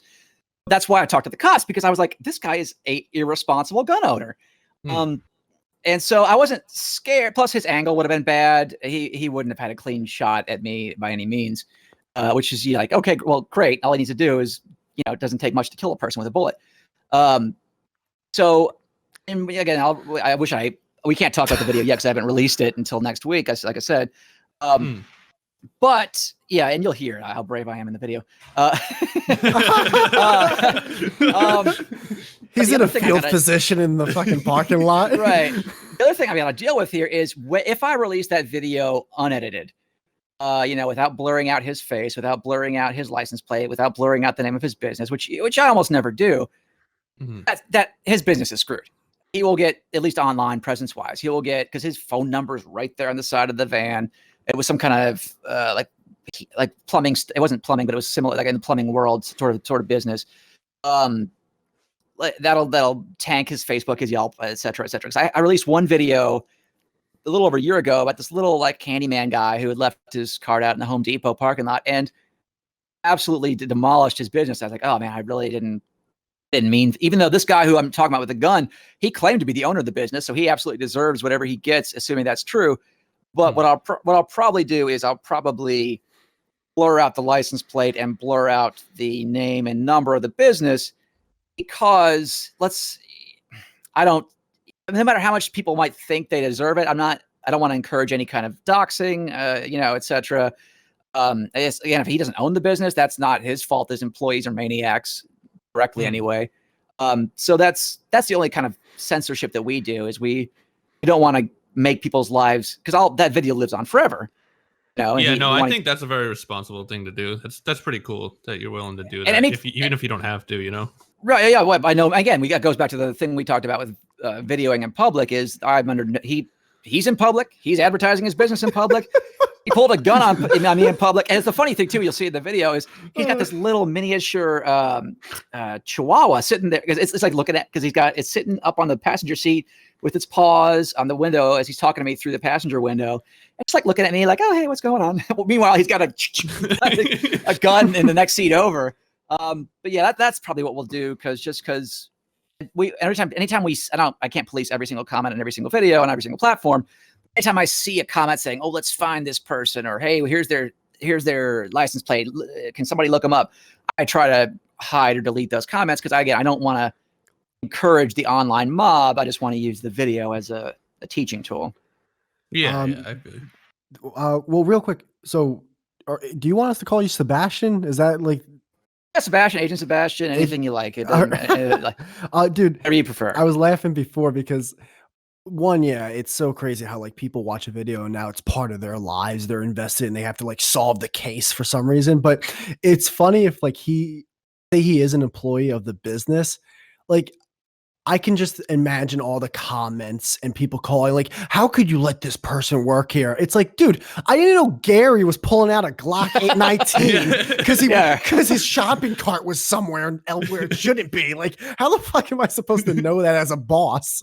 Right, exactly. And these people may, in 2 years, they may say, "You know what? I was a dick. I was younger, obviously." As Mitch Hedberg says, every video or picture is a picture of you when you were younger, and they may turn their life around, and that's going to live on YouTube, Facebook, Instagram, etc. forever and ever and ever. So yeah, I'm very much not a fan of quote. I guess this is my attempt, at least, to avoid cancel culture, etc., by not publicly putting all that stuff out there. Yeah, props for that. With that said, though, that guy is a lunatic if he's pulling a gun out for something like that. Totally. It was funny too. So I'm talking to a couple different cops showed up. I'm talking to the one who's taking the report, whom I'm showing, he's like, "Well, how do I know he had a gun? Can I find his license plates?" I'm showing him at first on my little GoPro, which is typically strapped here on my chest. I'm like, "Okay, well, I got a laptop. I'll pull that up." And he's like, "All right, I'll take it." This cop wanted, in my opinion, nothing to do with filing a report on this guy, even though, again, like I said, he had a gun, as far as I could tell, with a bullet in the chamber, pointed at a public street, threatening me over a cart. He said, "Well, how do I, you're wearing a tactical vest, and how do I know he didn't think you were going to rob him?" I said, "Look, I'll play you the audio. We have a 30-second conversation. I point at the cart, like I always do. Like, he goes, at first he did the smart ass thing. He goes, "Yeah, want to put that back for me?" And then, of course, right, all right. And then, of course, I pull out the magnet, and he's like, "Oh, you bet, mother effer, put that out." And then, here comes the gun. And the cop says, "Well, that's what his lawyer will say." Well, I'll play the video. And he, like, I don't know. The cop wanted nothing to do with filing that report. Oh, yeah, maybe it was a Texas thing. But at least I didn't get a ticket. And because they got my license. And the first thing they did was run my license for warrants in Texas. Which I realized I didn't have to, that's a whole other cop watch sort of thing, is when you have to give them your identification, et cetera. But I knew, quote unquote, that I was clean in that state, in every state. So I had no problem helping them out and making their lives easier. But yeah, did not want to give that guy. Are you traveling to these different places for the content, or are you already there and just kind of filming it when you're there? That's a good question. Initially, I would do a fair amount of traveling because I cover events, the Super Bowl, Coachella, fill in the blank, the Gathering of the Juggalos, whatever it is. And so I would do this while I was there as well. But the other thing too is there is nothing to do in California right now. It is boring, everything's locked down, everything's closed. That is not the case in Texas. That is not the case in Nevada. That's not the case in Florida. Now, that's not to get political. That's just a matter of fact about what there is to do. Right. So it's just it's fun, it's exciting, gives you something to do on the weekends. So that's the main reason. No, that makes sense. For the past year, at least, anyway. That's why I've been. Plus, the other thing too is that we get comments. "Oh, you would," because everyone thinks I don't know why everyone thinks that their city is the toughest city in the world. It's just. I don't think they get out quite enough, frankly enough. Come to Miami and try that. Come to Chicago. You wouldn't last 2 seconds in Detroit. Or I'll post a video from Vegas. They'll say, "Yeah, bring that to LA." I was like, "Okay." LA. So really? it kind of shuts those people down because they think that they're super hard and bad. And it's like, no, there's nowhere in the planet, despite this guy pulling his gun on me, that is like I shouldn't say the planet, in America, that is like Mad Max Thunderdome in the parking lot of the damn grocery store. Yeah. And I mentioned that to the cop. He's like, "Well, you're probably trying to get a reaction." It's like, I wouldn't be talking to you if anyone had ever pulled a gun on me before. You know, there's a difference between haha, like a little verbal funny banter, and lethal force. I love when cops decide to turn into junior detectives. Like, I think I can get to the bottom of this case. It's like, officer, just write up the tickets. Like, what the fuck are we doing here? Yeah, well, it has to do with obviously their reaction, because like you said, some people are just programmed. They're going to hate this guy, the cart narcs, etc. Because they just don't like the attitude, don't like the content. And, I get that. That's fine. To each his own or her own. It's just, it was interesting to see it in action. I do remember when you were in Texas before. I don't know how old the video was, but there was that guy who said he'd like put one between your eyes. That was, outside of, I was about, that guy was waddling at you. He looked like a walrus. That was the first gun threat I ever had. And it turned out that it looked like shot a guy in 2018. On a Texas, no. Yeah, that's it was a follow-up video we posted shortly after that. It was funny too because basket back. All right, it was funny because he was wearing the exact same shirt, it seemed, that he wore in my video in March of 2020 in whatever it was in 2018. So we posted the video, and a bunch of people from the Dallas area were like, "Oh, I think he shot a guy on a train," and there he is, as far as I can tell.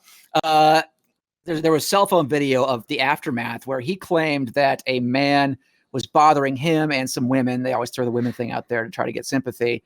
And he shot the dude in the stomach or whatever. It appeared that guy lived because in the cell phone video, like the EMTs were there tending to the guy who still seemed with it. And while the cops were approaching this dude, he's like, "Oh, but there was no other evidence." And the witnesses apparently said that was fine. Again, I don't know what the guy on the train could have been doing to invoke lethal force if he wasn't armed, which at least in the news report it wasn't mentioned. But yeah, he mentioned in that video you're talking about. I said, "Hey, I'm the cart narc." He said, "Oh, I'm a killer." Do you brag about that? If you're and so many people have commented since then, if you're a responsible concealed carry permit owner, which you would have to be to bring it on a public train in Texas, you don't brag about that. That you shoot people on the spot for the minorest of social infractions. He's also not. He failed. The guy lived, so he's a he's a shitty killer. Didn't kill that guy. Didn't kill me. Yeah. He can't put his carts back. He can't shoot people. Right. This guy sucks. Right, dude. There was one guy. Oh, I'm sorry, Jem. Did I step all over you? I'm the one. I keep buttoning. I'm sorry. I got so many questions. Dude, I hate that this is only an hour. I have like a million questions. Dude, there was one guy that had a line though on you. He took you on this one. He won this one. It was a husband and wife team, an older husband and wife team in a handicap spot. And I think the woman was claiming that she had cancer. Oh yeah. Mm-hmm. And the guy came out. He had this white handlebar mustache. One of my favorites, by the way. One of my favorites. When he keeps throwing the magnets. Yes, that's what I was gonna get at, dude. So he's got the cigarettes dangling from his mouth like it's a fucking. She's smoking in the car with his quote unquote, cancerous wife. I know.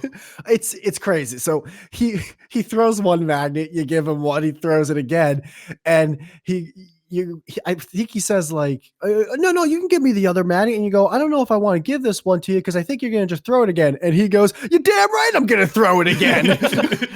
Yeah, that was pretty funny. And weird too, because the wife, despite her, while the husband's going back and forth with me, the wife, despite her cancer, which apparently is debilitating to the point she can't walk, she returns the cart. She does. Thereby disproving her whole point to begin with.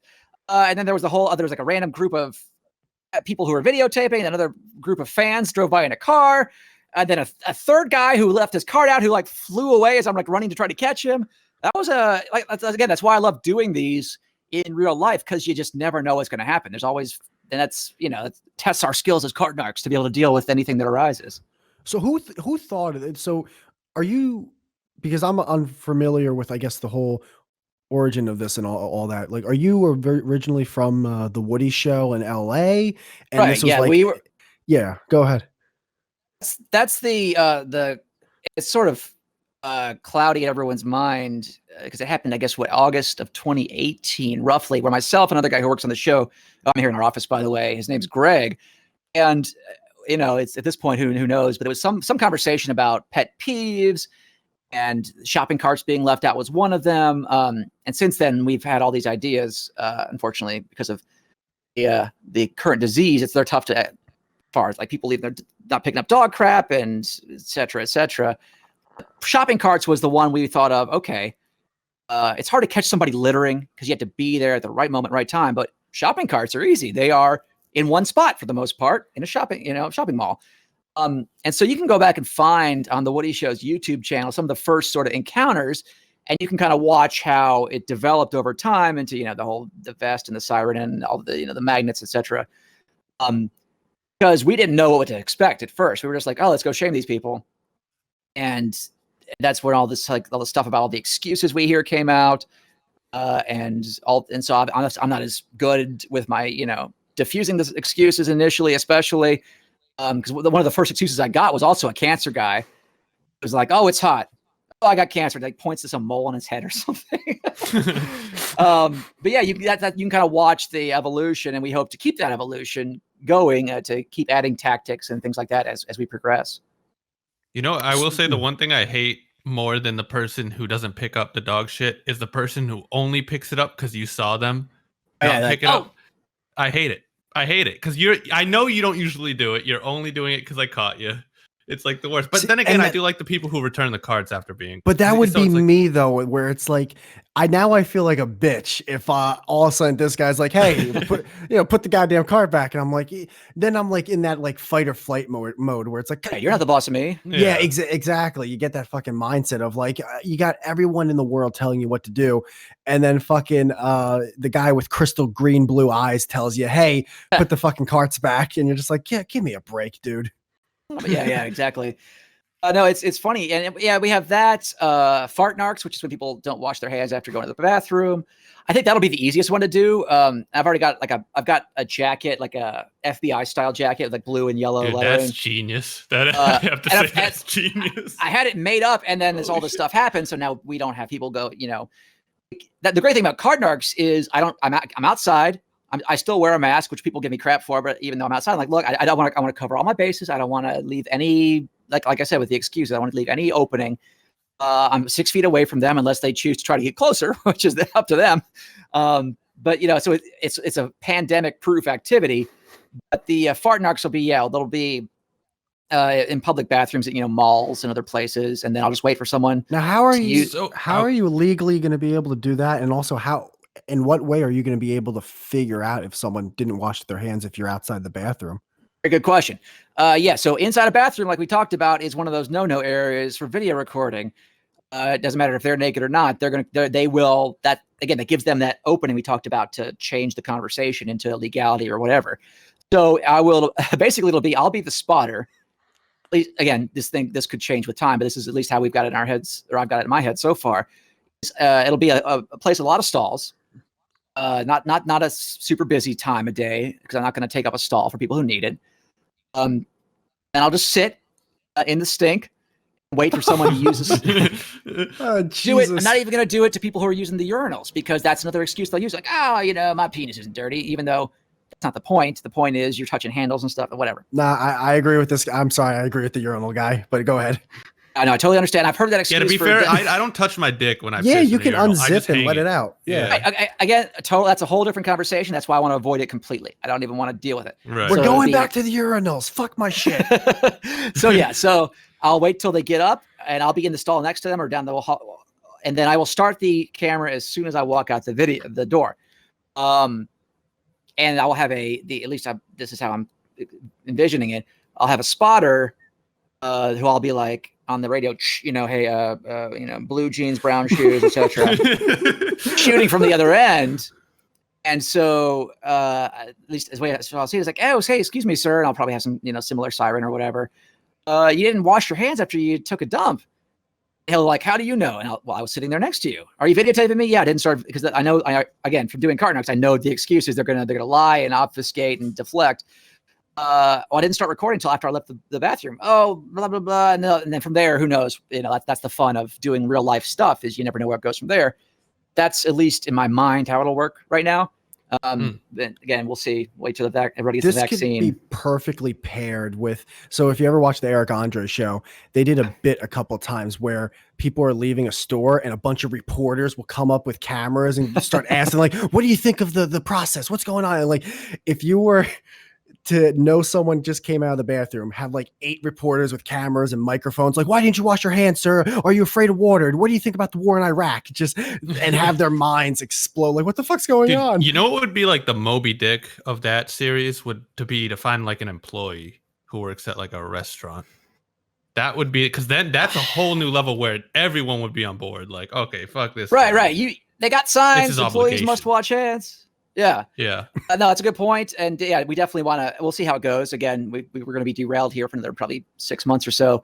But yeah, that's a good point. And yeah, we thought about having like the whole, a cheater style crew show up for card narcs and stuff, just to like add that social pressure. And if we ever do a full on series, I'm sure we'll do a version of that just to see what it does. Cause I don't know yet, but one thought is, okay, there'll be so many people. They will, okay, you're right. I'm sorry. Because if it's just me, they're like, oh, hey, who's this asshole? But if it's, but the other thought is maybe there'll be more FU and blah, blah, blah. But we'll cross that bridge when we get there, I guess. I think being inside, like if I'm picturing like a mall, I think being inside a location makes people not want to react as vocally. Like when you're outside, there's no walls really that are echoing your voice. But when you're inside, people don't really want to be as loud inside. So maybe they won't be as aggressive or dominant with their, with what they're saying. It's a good point. Yeah. Because you see that with a lot of these videos, like people are like, let's take it outside. Well, we're already outside. with card narcs anyway. Yeah. So that's a good question. And yeah, it's always, that's the part of the fun is to see what people do when you don't know what they're going to do. So what was, before all this happened, what was your role with the Woody Show? Well, it's the same as it has been. This is just kind of taken on its own sort of side life as well. It's stuff on the street, like I said, covering events. So that's why it's essentially practical comedy. Like you mentioned, Eric Andre. He's certainly one of the examples these days. Not a lot of folks do it. Nathan Fielder was a good example in the past few years. Yeah. Eric Andre, and then of course, if you go back, past decades, you got Tom Green and Jackass, and what was the original hidden camera show? Blanking on it now, but yeah. I forget, but Opie and Anthony used to, like, Patrice would be on the street with a microphone asking people that walked by in New York City or something, dumb questions or something. So yeah, you're right. You don't get a lot. Not a ton. The Wonder Shows from the mid 2000s on MTV2 did a lot of this stuff. Man Bites Dog was on Comedy Central with Zach Galifianakis for just one season. And who else was? The guy from Archer was on that. John Benjamin Has a Van was recent. That was a good one. He did that one bit with kind of like the Eric Andre bit where he would go up to just the fanciest stores in New York and with a TV camera and a microphone, and the guard would say, "Oh, sorry, sir, you can't film here." And John Benjamin would say, "Yeah, this is you can't film here. What are your thoughts on that? You can't film here." Exactly. Yeah. So like, people don't do it a ton because it takes. People say it takes balls. Not really. It just takes experience. You've got to do it again and again. Like I mentioned, the first few cart narcs were not super entertaining or interesting. It unlocked where we could go with it, I guess, for that sort of thing. Yeah, I will say you do got good like deflection. You've hit a couple of things that the people will throw at you, and you'll just like mainly the magnets, and you'll just like deflect it with the stick like real quick. And I'm like, oh yeah, that's nice. I was gonna ask also because this goes back to something you mentioned earlier, but my favorite move was like the pit maneuver. I forgot the name of it, but I loved that. And then the pit maneuver, right? You said that wasn't, you found out it wasn't the best idea. It's legally a gray area. Is that what made you go to the magnet though? Because to me, I watched a lot of them, and I watched a lot of them before you had the magnets, or I don't know if you had them but you weren't using them. And I feel like that to me, that was like the genius of it, where it's like, oh, this creates a reason why they have to actually confront the situation, where they can't just drive away. That's a good point. What made you think of that? Like to use a magnet? Well, I was just going to ask that, you fucker. I was sitting on that for a while. There's a brief period for about a month where I had business cards. It was just a little. There's a couple videos you can find out there where we just had our business cards, and that did nothing. People were like, "Great, cool." Was that the one that had like a phone number that they could call? Same phone number as the one the magnet has on it. Oh, okay. Which I don't have on me right now, but it's out there if people want to find it. And that did nothing. People were just like, it's a flyer, whatever. But the magnet that says, I don't return my shopping cart like a jerk, that's the mark of shame. People are like, I don't want fellow drivers to know that I'm a jerk. And it's funny, too, because when I was getting those printed up, because it was some online magnet store, and I was like, I don't return my shopping from the online magnet store. Like, he's like, sir, we can't print this. What? Well, the word you have on there? And I was like, okay, fine, jerk, whatever. Of course, they whoever's decision that they didn't like it. People say shit happens on their magnets all the time. No, people have the F word on their T-shirts nowadays. It's not a big deal. I mean, people will print what you want, but ethically, I guess, it's an ethical magnet company. And yeah, doing it, I had no idea it would work. But it, like you mentioned, it's this weird. It doesn't damage their cars, but it damages their ego, which we've mentioned in a bunch of videos. Yeah, it's super for everybody, because you see plenty of videos where they just drive off and like, whatever. But to use the terminology of the day, it is super triggering for some people just to have that on there, even if it's the crappiest car in the world, because it hurts their pride. And I haven't watched a ton of these videos, but people have linked to them. And there's this group in Russia called Stop a Douchebag. Oh, They don't use magnets, because apparently in Russia, if you're in a traffic jam, a lot of people will drive on the sidewalk to get around it, which is so, it's so Russia, right? And apparently what they do is they will just slap full-on stickers on people's windshields, like to the effect of I'm a douchebag or whatever. So we didn't get the idea from them, but it certainly is parallel as far as what it does to people in their reaction. Dude, there was so the way I binged watched was I went on your YouTube channel and I clicked most popular. So I was going from start to finish. Obviously the first one where it's the guy saying I'm a fat asshole, which is still like, I love that one, dude. Oh 15 minutes. I mean, when you're outraged and in the beginning of the video it's sunny and at the end of the video the sun's going down, like you know that you're very upset. But there was one fucking episode where you literally in the beginning say, I forgot the magnets, rookie mistake. And in my mind, I'm like, turn the fucking camera off. Go back to the hotel. Like, no, there's no forgetting the magnets. Get those goddamn magnets over here. Yeah, I think that was we were in Miami for that one. It was funny, yeah, because the magnet isn't always necessary. There was one from super early on here in LA, the LA area, where it was two guys, I think, worked at a restaurant who loading some bags of ice in this guy's Miata. And all I did was mention, hey, you left your car out. And the guy went nuts. He started screaming at me, F you, you effing cockroach. And he's doing the move where he reaches behind the seat of his car and just holds his arm there, which to me indicates baseball bat, machete, whatever, gun. It's, and it's funny because the guy he's with is like, what are you going to do? This guy's an asshole. But yeah, I didn't even have to do a magnet. No pit maneuver, no magnet, no nothing. He starts screaming at me. Another one of the most popular ones is the lady also here in LA. No magnet, no pit maneuver. She was in a handicap parking spot, and then she flipped out because she said, well, I'm disabled, blah, blah, blah, even though she walked in and out of the store, loaded up her giant truck that she has to climb into. I was going to mention this girl, yes. And what triggered her was not the magnet, the cart. It was me saying, what's lazy your bone-itis? Lazy bone-itis. And that flew off the handle, throwing drinks at me, hitting me, square in the chest with two different drinks. And then it's one of my favorite ones. And then, despite her apparent disability, chasing me around the parking lot, pulling out pepper spray. So yeah, you're right. The magnets are a sort of a tool to unlock people's rage, I guess, but not necessary all the time.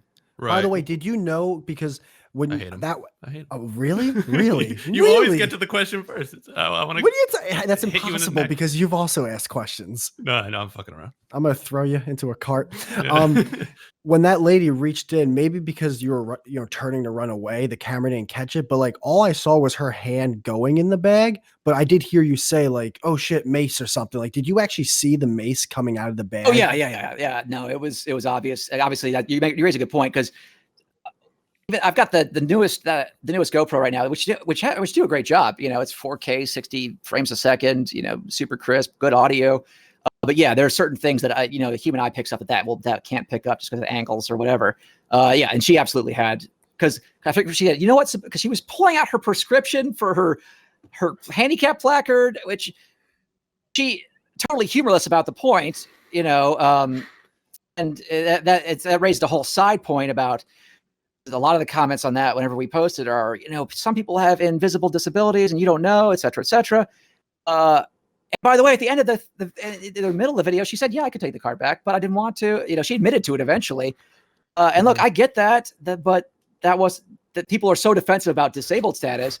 The whole point of the video was, yeah, but a lot of people abuse disabled statuses as well. And that's what it's not only that, it's also the same with the cancer lady, where it's just like, you make the point of like, well, if you're disabled, shouldn't you care more about other disabled people? You're blocking the path. Like, you should care the most out of anyone. Right.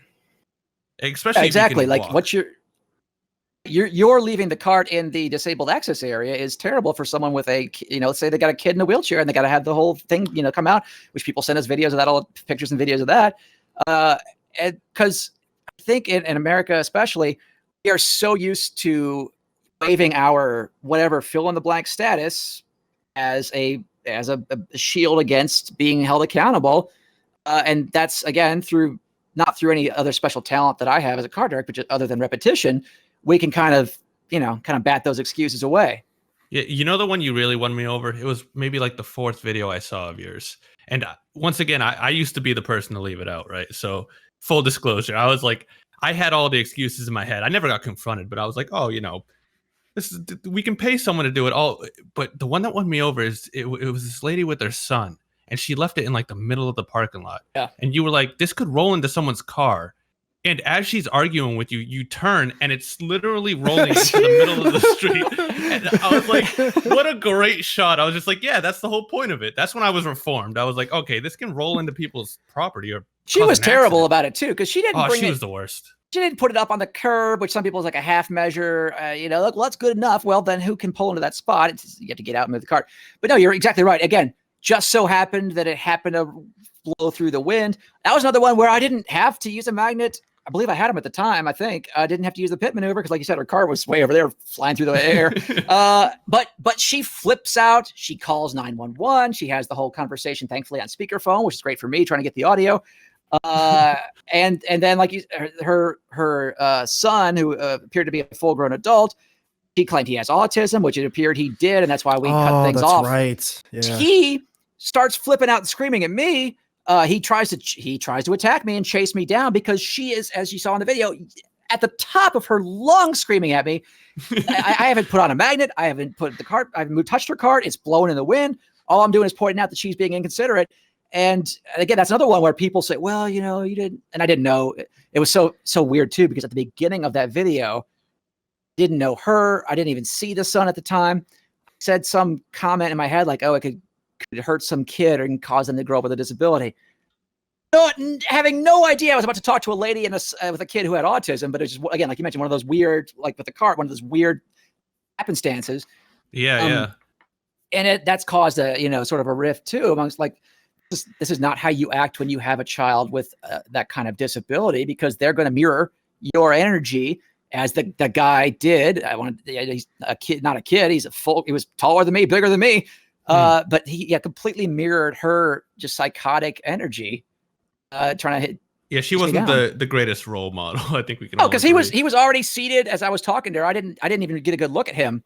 Yeah. He was already in the passenger seat, but she's screaming bloody murder at me the whole time, and I'm polite the entire time. And eventually he gets out and tries to chase me down. And she said he has autism. That's when I, cut things off. Because that is our kind of one golden rule is we don't try to involve anybody who is an innocent bystander. So yeah, in a lot of videos, we don't confront anybody that we see has a small kid. My rule of thumb is if the kid's smaller than the adult, we don't even approach. Because if the adult does fly off the handle, we don't want to deal with what the kid. Yeah, now that you mentioned that, that is. I didn't notice that before. Now, that is true. Even though there's plenty of time, because that's the number one rule is we'll get people and they'll comment, well, I can take my cart back, except when I'm with my kid. And then other parents jump in and like, well, I have a kid and I just wheel my kid and the cart back to the cart return and then take my kid back to the car. You're not carrying uranium or your ice cream's not melting that fast. Or vice versa. I'll load my kid in the car and walk over 4 spots, return the cart. You know what? The one that really gets me angry is the one excuse is well, everyone else does it. the amount of times that comes up, it's like, oh, so that just makes it okay then. Everyone else, like, I can't believe people actually use it and like they seriously mean it. They're like, As oh, an well, adult, like that's it's something so you heard in childish. elementary school. it is. It's Exactly. the worst mentality to have. That's something too we've even learned. for anything. We absolutely, and we throw an analogy back at them about taking a dump in the parking lot or whatever. And that's the other thing. Initially, you'll notice too in a lot more recent videos is in the first 6 months or so. I would get that excuse a lot, but then I was like, okay, how do I get like all the other stuff we talked about? How do I get rid of that excuse? So in my downtime between talking to people, won't even approach anybody unless I've cleaned up the little area first. So that's, I'll spend the first 10 minutes at any place I stop at, cleaning up all the carts in the area. And I don't get them all, obviously, because we'll still see some videos with loose carts. But that's what I'm doing in downtime is I'm getting rid of that excuse of everybody else is doing it. So they can't point and be like, oh, yeah, look at that. Huh? Yeah. Yeah, you're right. It's probably the most common excuse. There was a guy that he didn't pull out a knife on you, I guess, technically, but there was a guy where you put the magnet on his hood that was already like beyond sun damaged, and he took out a knife to knock off the magnet several times. What was that one like? It was a weird, and I think that's coronavirus related, is even, and you saw, especially last spring and summer, I was like spraying down every cart because we didn't know at the time that coronavirus was mostly an airborne disease. It really didn't have a whole lot of surface, but some people still have that in their brain. And I think that's what he was doing there is he didn't want to touch the magnet because I had touched it. So he had his little pocket knife. It was like flipping it up and tossing it. So I think that was, I'll say this. He could have used his keys then, Yeah, he might have been sending a not so subtle signal. Like, look what Right. Even though the only threat he made in that video toward the end of that video was, I'll run your ass over.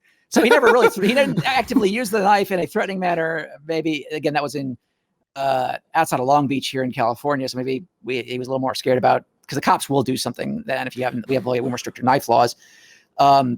I don't think he was going to do anything with it, but you raise a good point. I do like how you even mentioned in the video where you were like, I don't think he was threatening me. To me, it seemed more defensive than offensive. Like, I don't think he wasn't like coming at you with it, at least from what I remember. Oh yeah, I agree with that. And he pulled out look at, are you going to come after them too? And I was like, yeah, absolutely. Because it was funny in that video, in the extended version of that video. Because you went to the other car first, right? Yes, I'd gone to a guy first.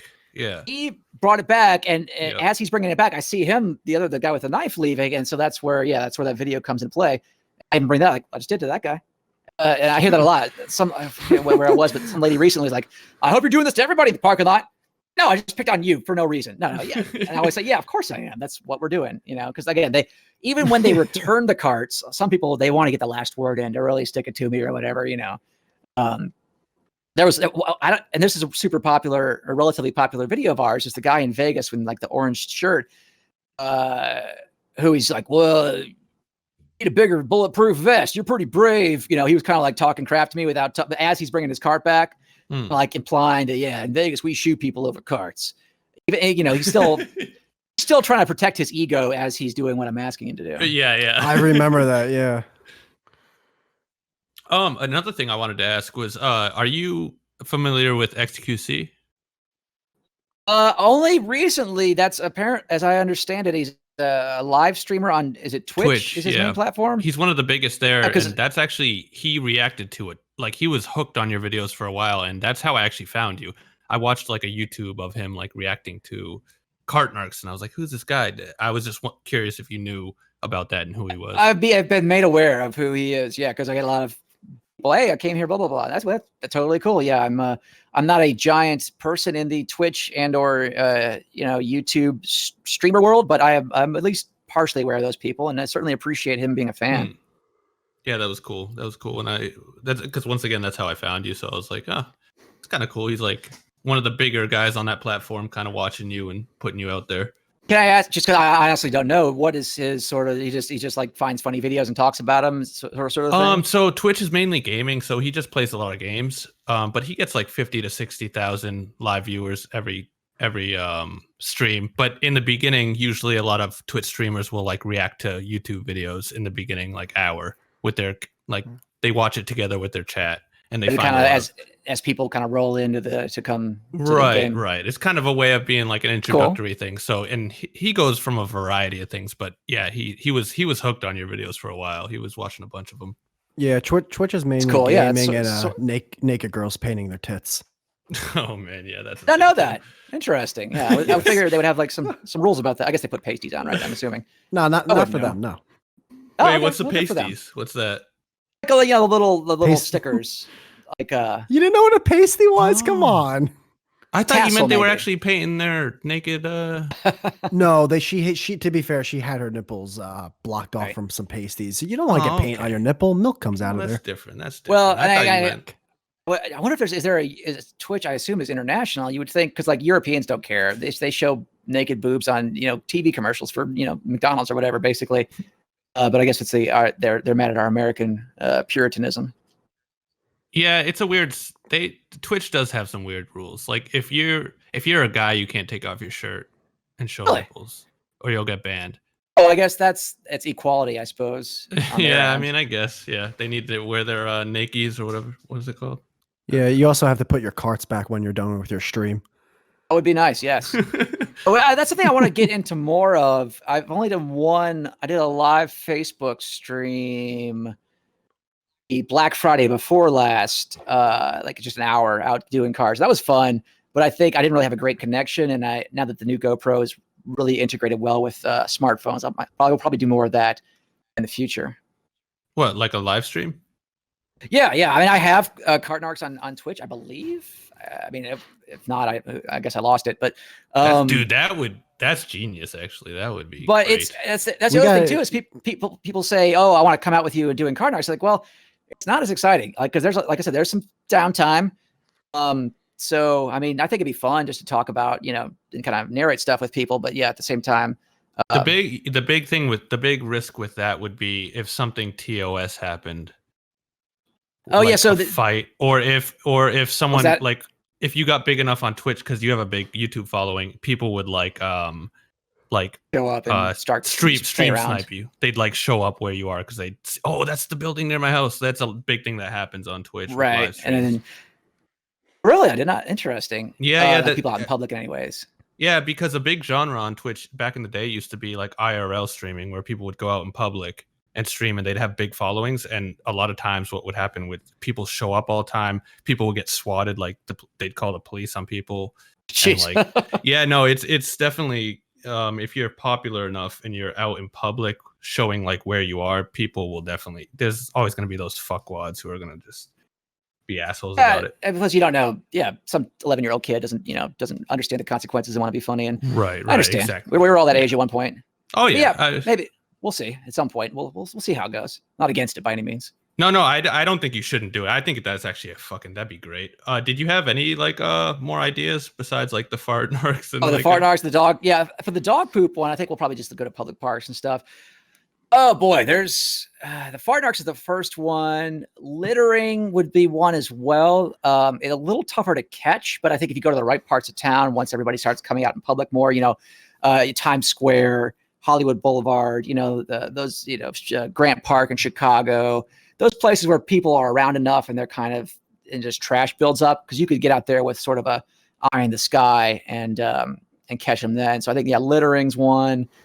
I have a whole list somewhere of other stuff, but yeah, the fart narcs is the most immediate one, because anytime you can get one central place and do it there, that's just gonna make your job easier. Sebastian, can you do one for me? There's, and I know you could do it. It involves parking lots. Like you're the man for the job, dude. I will go to stores. I will park 80 fucking miles away from the store where there's no one around in the parking lot. Like there's no car in a spot like between 30 spots away from my car. And the second I click the lock button and I hear my car go doo-doo, all of a sudden like a Hummer and a tank and a helicopter will park right around my car. And I'm just like, why? There's so many spots. Why are you parking next to my car? You're exactly right. Come on, man. It's very, very, very common observation, a very common pet peeve. Park narcs. We've mentioned that in a few videos where somebody's just like across 4 spots. And I've never had a chance to actually confront anybody coming back to their vehicle like that, but my eyes are open. And actually, that reminds me, another one we have is I need to, and I've got a volunteer or two. Again, once things kind of clear up vaccine wise, back to the disabled parking status thing, because a lot of people, and this I know this is going to be controversial already. A lot of people will park in a disabled spot, and they're not disabled. There was a guy, a perfect example. I was going to the gym, and at Fitness, dude rolls up right in front, walks out, and hits the treadmill. I'm like, what are you doing? But he had the sticker, he had the placard, so he had talked some doctor into giving it to him, or maybe or he knows someone. It's his parents or something. I used to date a girl who had her mom's handicap placard, and she was a soul cycle instructor. She was super well fit, no big deal, whatever, not bragging or anything, but certainly didn't need a handicap spot placard. So what I need is a guy or girl who legitimately uses a wheelchair to shame those people. Because if I do it, I can already hear the excuses flying at me. If it's a person who legitimately and is visibly disabled talking to somebody who is, doesn't really need the spot, I think that's where, again, just getting rid of the excuses is what we're trying to do. So I just need someone who's funny in a chair or other, crutches or whatever. And I've got volunteers, comedians or other people who are like that, who can, be fast enough on their feet to kind of deal with them. So that is something like what you're talking about, where it's sort of a spin-off idea. Right. Imagine a video where a guy's actually chasing someone in a wheelchair. Yeah. Talk about no sympathy. I'll be there too. There's people out there, though. There's people out there that you never know. A lot of narcissists. That's the point of Narcs. So I'm not familiar with the Woody show. Because I know you plug it at the end of and we're gonna end it soon here. But I did have this last question where it's like, what's that? I was gonna ask, where are you guys located out of? We're on East Coast. Yeah, Northeast. Okay, what cities? I'm near Boston. Okay. We are not on in Boston. We are on in Philly's the closest city to there. I was gonna say you guys don't do a lot of Northeast, like New York, Jersey, PA kind of stuff. It's mostly like West Coast and kind of Midwest or the South. Yeah, and sorry, not to cut you off, but that's why I asked, because I'm not familiar with the Woody show, but you get recognized a lot. And the people who usually recognize you, they're like, oh, I listen. So I was like, wait, so is the show the thing, or is this channel? I didn't know which was like, what was what. A little bit of both. And obviously wearing this, it's no question who I am. So it's two things. It goes back to our excuses thing, is like, for right now, I just came back from Dallas and Austin and San Antonio because it's warm there. I don't want to give it's snowing, it's cold outside. I want to eliminate those excuses from the repertoire of people. Because I've been to Long Island once. We've been to the Philly and Pittsburgh, that area, not Boston, Baltimore and Buffalo. But also, I hate the cold. So like, I mean, call it selfish or whatever, but I'll be back in New York area, the Boston area, Connecticut, etc. once spring hits. But yeah, two reasons: one, no excuses, and two, I don't like it. I just don't like it. Fuck that place. I don't like it. I'm nothing against. My mom's from Rochester, so I'm used. I've spent plenty of time in New York, but I just don't like being cold. That's not fun. Yeah, fair enough. Shit, man. Well, damn, dude, this was an awesome time, man. Like, thanks for having me. You guys are fun. Yeah, dude, we're still just getting started with this whole podcast thing, but you were an awesome guest, dude. You answered so many questions that, like, I literally was like, oh, fuck, man, I'm going to have all these questions. I don't know if I'm going to be able to get any answers. Dude, you were answering all of them. That was awesome. And you really kept the conversation going, bro. Oh, there's nothing, like I said, we've been doing this long enough that the more you do it, just the more, and every time I'm like, oh, I've seen everything. I've heard all the excuses. And then this last weekend, somebody pulls a gun on me. So there's always something new in the world of Narcs, We can talk off air for like a minute or two, but like before we go off air, I know we have a small audience. There's maybe like, dude, honestly, there's probably like 1.5 people watching right now. Do you want to is there anything you want to broadcast to anyone who's listening right now? Oh yeah. If you want to follow along again, like you mentioned, every video pretty much every platform, I should say, has almost every video: Facebook, Instagram, Snapchat. But I think YouTube is probably the best place, like you said, to kind of sort and find things that you're looking for. So I think if people are looking and that's probably the most. Otherwise, you're dealing with the algorithms and stuff on Facebook and Instagram, and so I think YouTube's probably the cleanest, easiest thing to find if you're looking for specific things that we talked about here. Yeah, even YouTube's actually, in terms of where we get our most impressions for our podcast right now, it is YouTube, because it's just based off their algorithm and recommendations, it's really easy for them to fucking just be like, hey, you might want to see this, and then boom, you click it. And you fall down, as they say, the YouTube rabbit hole. I'm done with. I told in the beginning of this whole podcast thing, I told Gem, I'm like, no more rabbit holes. There's no fun with rabbit holes. You find out that like a politician raped 84 babies. It's like, why am I watching this video? I'm not getting any joy. Well, that's what this. That's fair. That's what they say is responsible for a lot of this. Like the riot we had. No matter what side of the spectrum you're on, I heard there was some clip of some of the radio here in LA. Some guy who's like, it used to be the crazy guy on the street corner only had the megaphone in the street corner. Now he's got everybody. He's got the internet, and that's how you get people shooting up pizza joints and conspiracies about Jewish space lasers and stuff. Again, regardless of what side of politics you're on, it goes both ways. But like you said, the rabbit hole can be a dangerous place. Sorry about that, dude. The storm knocked my fucking power out for a second. It's another reason why I don't want to be up there right now. You got the storm. I don't blame you, man. I got 1.5 feet of snow, bro. Yeah. Well, I mean, again, it's fun. It was fun for me when I was a little kid. I'm from Nashville originally, but we go visit my mom's relatives. Snowing and sledding and all that skiing is fun. But yeah, it's 3 months in a row. I'm not a fan. Yeah, I hate the cold. And also, I said at the beginning of this, I'm like, my power might go out. I was kidding. It actually fucking went out. I'm upset. What did I miss? Jesus, damn. We were literally ready to end it. Do you want to read the outro real quick? I forget it. Did we plug them? I think, yeah. Did you? Yeah, you did, right? All right, cool. Also, dude, also on all platforms. Dude, yeah, I fucking love this, man. This was really fun. Thanks for coming on, and love to have you on again sometime in the future. That'd be fun. Thing. All right, man. So what's fuck, man? I don't remember the goddamn outro. Guys, if you can, our YouTube channel is the Nothings Podcast. That's where our podcast is on video format. Actually, I don't remember it either. Follow us on Twitter and some other shit. Is that good? That's not good. Just Google the Nothings Podcast. You'll find us. Yeah, just Google the Nothings Podcast and you might find us. Yeah, hell yeah. All right, fucking Duel, we'll run that shit. You any kind of artist? Anybody know who you are? Who are you? Who are you? Who are you?